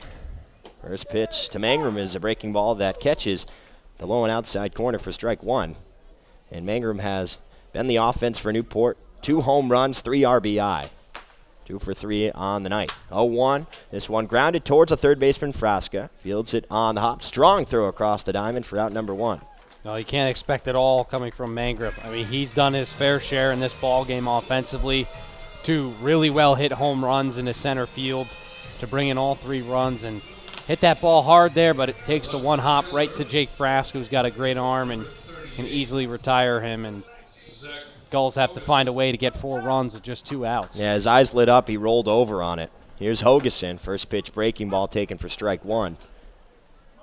And you get in a situation like that, you've already hit 2 home runs, and you get a pitch you like, you're just a little bit quick to it. And he put a lot of topspin on it, gave Frasca the easy hop, even though it was hard. 0-1 chopped foul into the Danbury dugout and on top of the Newport dugout off the ricochet. The count will move to 0-2, but playing pinball over there as you see our cameraman Dan Byford working through all the obstacles, trying to get a little souvenir. He's made a catch this season as the 0-2 breaking ball is in there for strike 3. Started high, stayed high, but he's rung up by Conrad for the 2nd straight time, and now Newport is down to their final out. And that's Donnelly's go-to right there, is that slider that moves outside to the lefty, just catches that up and in outside, rather, corner. Paints the corner really well. Couple of strikeouts now for Donnelly in this evening. He's done well. So Newport on the verge of losing its 3rd straight, 6th and 7th game. Here's John Mazza. First pitch swung on and fouled to the backstop, 0-1. Mazza 0 for 3, ground out to McCabe. He's flown out to Lebec, and he struck out swinging his last time up. Danbury trying to improve to 11-12. Newport would fall to 11-12 as well. 0-1, breaking ball runs inside. It would just be their 2nd straight win if they were able to pull this off, and the last time they did that was game 10 and 11. 1-1, lifted into right center field deep. Popa going back, but he's able to make the catch right in front of the American flag out there in right center to end the ball game. Danbury takes game 3 between the Westerners and the Gulls. Final score 7-3. Danbury improves to 11-12. Newport falls to 11-12. They're both tied in the Southern Division. It's tight, and we'll recap the game and take a look around the league when we come back on the full post-game report here on the NECBL Broadcast Network. So Newport can't come up with anything late in the game. They fall 7-3 to the Westerners. Now 2-1 head-to-head on the season, but Newport has lost its 3rd straight, its 6th in the past 7 games, and their woes continue. This time, not necessarily on the mound. Nick Enright was very sharp after coming in for Russell Smith. Smith went 3 innings, 7 hits, 7 runs, 6 of which were earned, 1 walk and 5 strikeouts, but Enright was great. 5 innings, just 3 hits, no runs, 1 walk, and 7 strikeouts. And Kirian came in for an inning of relief. He struck out 2 and faced the minimum. But offensively, besides Stevie Mangrum, who was 2 for 4 with 2 runs and 2 home runs, 3 RBI, really nothing really going on. Newport out-hit 10-6. The Gulls committed 1 error. Danbury, right off the bat, they scored 1 in the first, 2 in the second, 3 in the third, 1 in the fourth, and that was pretty much all they needed. Yeah, it was a stalemate for the offense for the Newport Gulls. They had runners on base, especially towards the later parts of the games. They kind of got guys on base. They're getting good plays, and they just kind of left them there. There wasn't anything to follow that up. They would get a base hit or a walk, and then that guy would just kind of sit there and nothing would come from it. You got to give a lot of credit to Eli Oliphant, who had a great start, who needed a great start here at Cardines Field. And then out of the bullpen, Andrew Nazzo pitches well, and Colin Donnelly takes care of business. Danbury's offense does what they need to do early in the game. They don't need to have any more runs throughout the game. They probably should have also driven in some more runs, as they did leave 4 runners on base after the 4th inning when they scored all their runs. But it's one of those games where everything that needed to work for Danbury did. As for Newport, the offensive woes continue. They do have a great game from Stevie Mangrum, who puts up 2 home runs, but other than that, it's a tough break for Russell Smith. Not a good start from him.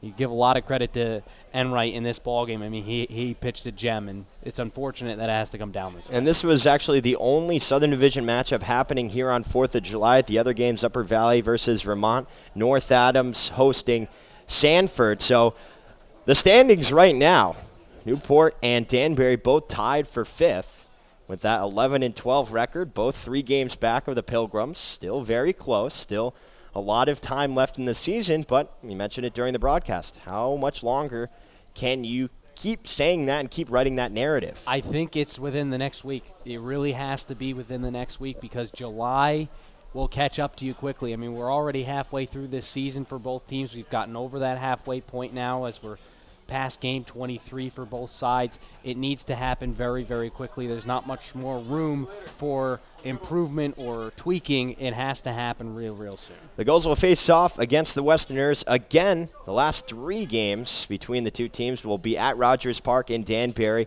Next one is this Saturday, July 7th. Newport will next be in action on Friday when they go to Plymouth, an unorthodox away game on a Friday night, but they'll have a good test against the Plymouth Pilgrims, who are 13-8 and have a half-game lead for the top spot in the South. So, Jack, fun as always. It's been a good time. This was a fun game to call. A lot of nice points. Quirky a little bit here, but you know, we had our guys, we had our research team that was able to make it, manageable for us. So look forward to going to Rogers Park for the first time. Yeah, looking forward to having you. For the rest of the post-game report, we'll send things over to Newport Gulls field reporter Nick Bello. Nick? Thank you, Dave. So the Newport Gulls drop yet another one here in Newport tonight, 7-3 to the Danbury Westerners. Nick Bello, I will be joined by Joe De Leon, another member of our Gulls media staff here just shortly. Some fireworks are set to go off a little bit behind us here tonight, so bear with us during that. So this one here was for the taking for Newport as they spoil yet another good pitching performance from Nick Enright. Nick Enright was unbelievable for the Gulls tonight. 5 innings, 3 hits, and a whopping 7 strikeouts. As Joe De Leon, my colleague, joins me right now. Joe, can you hear me? All right. Yep, we're all set, Nick. All right. So, Joe, Nick Enright, 5 innings, 3 hits, and 7 strikeouts. unbelievable performance from him, but the Gulls still cannot get the win. You have to start winning these games when you have good pitching performance. Do you think this is something that the team will look to improve on later down the road? Well, the biggest issue comes not from Enright's performance, but rather when you had to put him in. We had to bring him in the third inning, which is way too soon. You don't want to be going to your relieving staff that soon in a game. That just shows that the starting pitching staff overall has struggled as of late, and they just need to get back to it. They need to get guys like Ryder and Enright who are playing well at the relieving position. They need guys that have those type of performances at the starting position. Absolutely. And do you think you will put Nick Enright, because he's proved the last couple of games that he can really pitch in these games, that he can really pitch, and do you think you make him a starter? Like, do you think that solves the problem? To some extent, or realistically, yes, saying that would probably solve the issue, but at the end of the day, certain guys are very specific to certain skill sets when you get to baseball. Sports have slowly shifted towards a specialized position, and in this particular, the way pitching works is you don't want somebody that doesn't have a lot of stamina. We haven't seen Enright pitch a full game. I'm pretty sure he primarily pitches as a relief pitcher. Yeah, this is the farthest he's gone all year. Yep, and you might not get the same performance out of him if he tries to pitch a full game. I think his best contribution that we would see is probably out of the relieving staff. I wouldn't want to waste what we're getting right now from him. And now let's shift it over to the offensive side for the Gulls. Stevie Mangrum tonight. 2 home runs. That was unbelievable. What did you like from him tonight? Well, he did a really good job of just picking the right pitches. He really, really drove the ball into the outfield and also over the fence. But another thing that just the negative from that, and I hate to dawn upon the negatives in a situation in which you have a guy that hits 2 home runs, you can't be having only one guy that's scoring all your runs. We had absolutely most of their runs. Actually, I'm pretty sure that all of his runs came from those 2 home runs. Yeah. And you need more consistency across the board. Another thing that the Gulls have struggled with so far this year. And now, so they've dropped their 3rd in a row this week, and they go on the road for the next 2 days. So these are must-win games for them. What do you think the Gulls need to improve on later down the road? Well, a big thing is just mentality. I always harp on this, and I think that a lot more the mental game goes into it more than you would think, and that's the one thing that they need to do is be more focused going forward. All right, and I think Dave's ready for us. Dave, we'll send it down to you.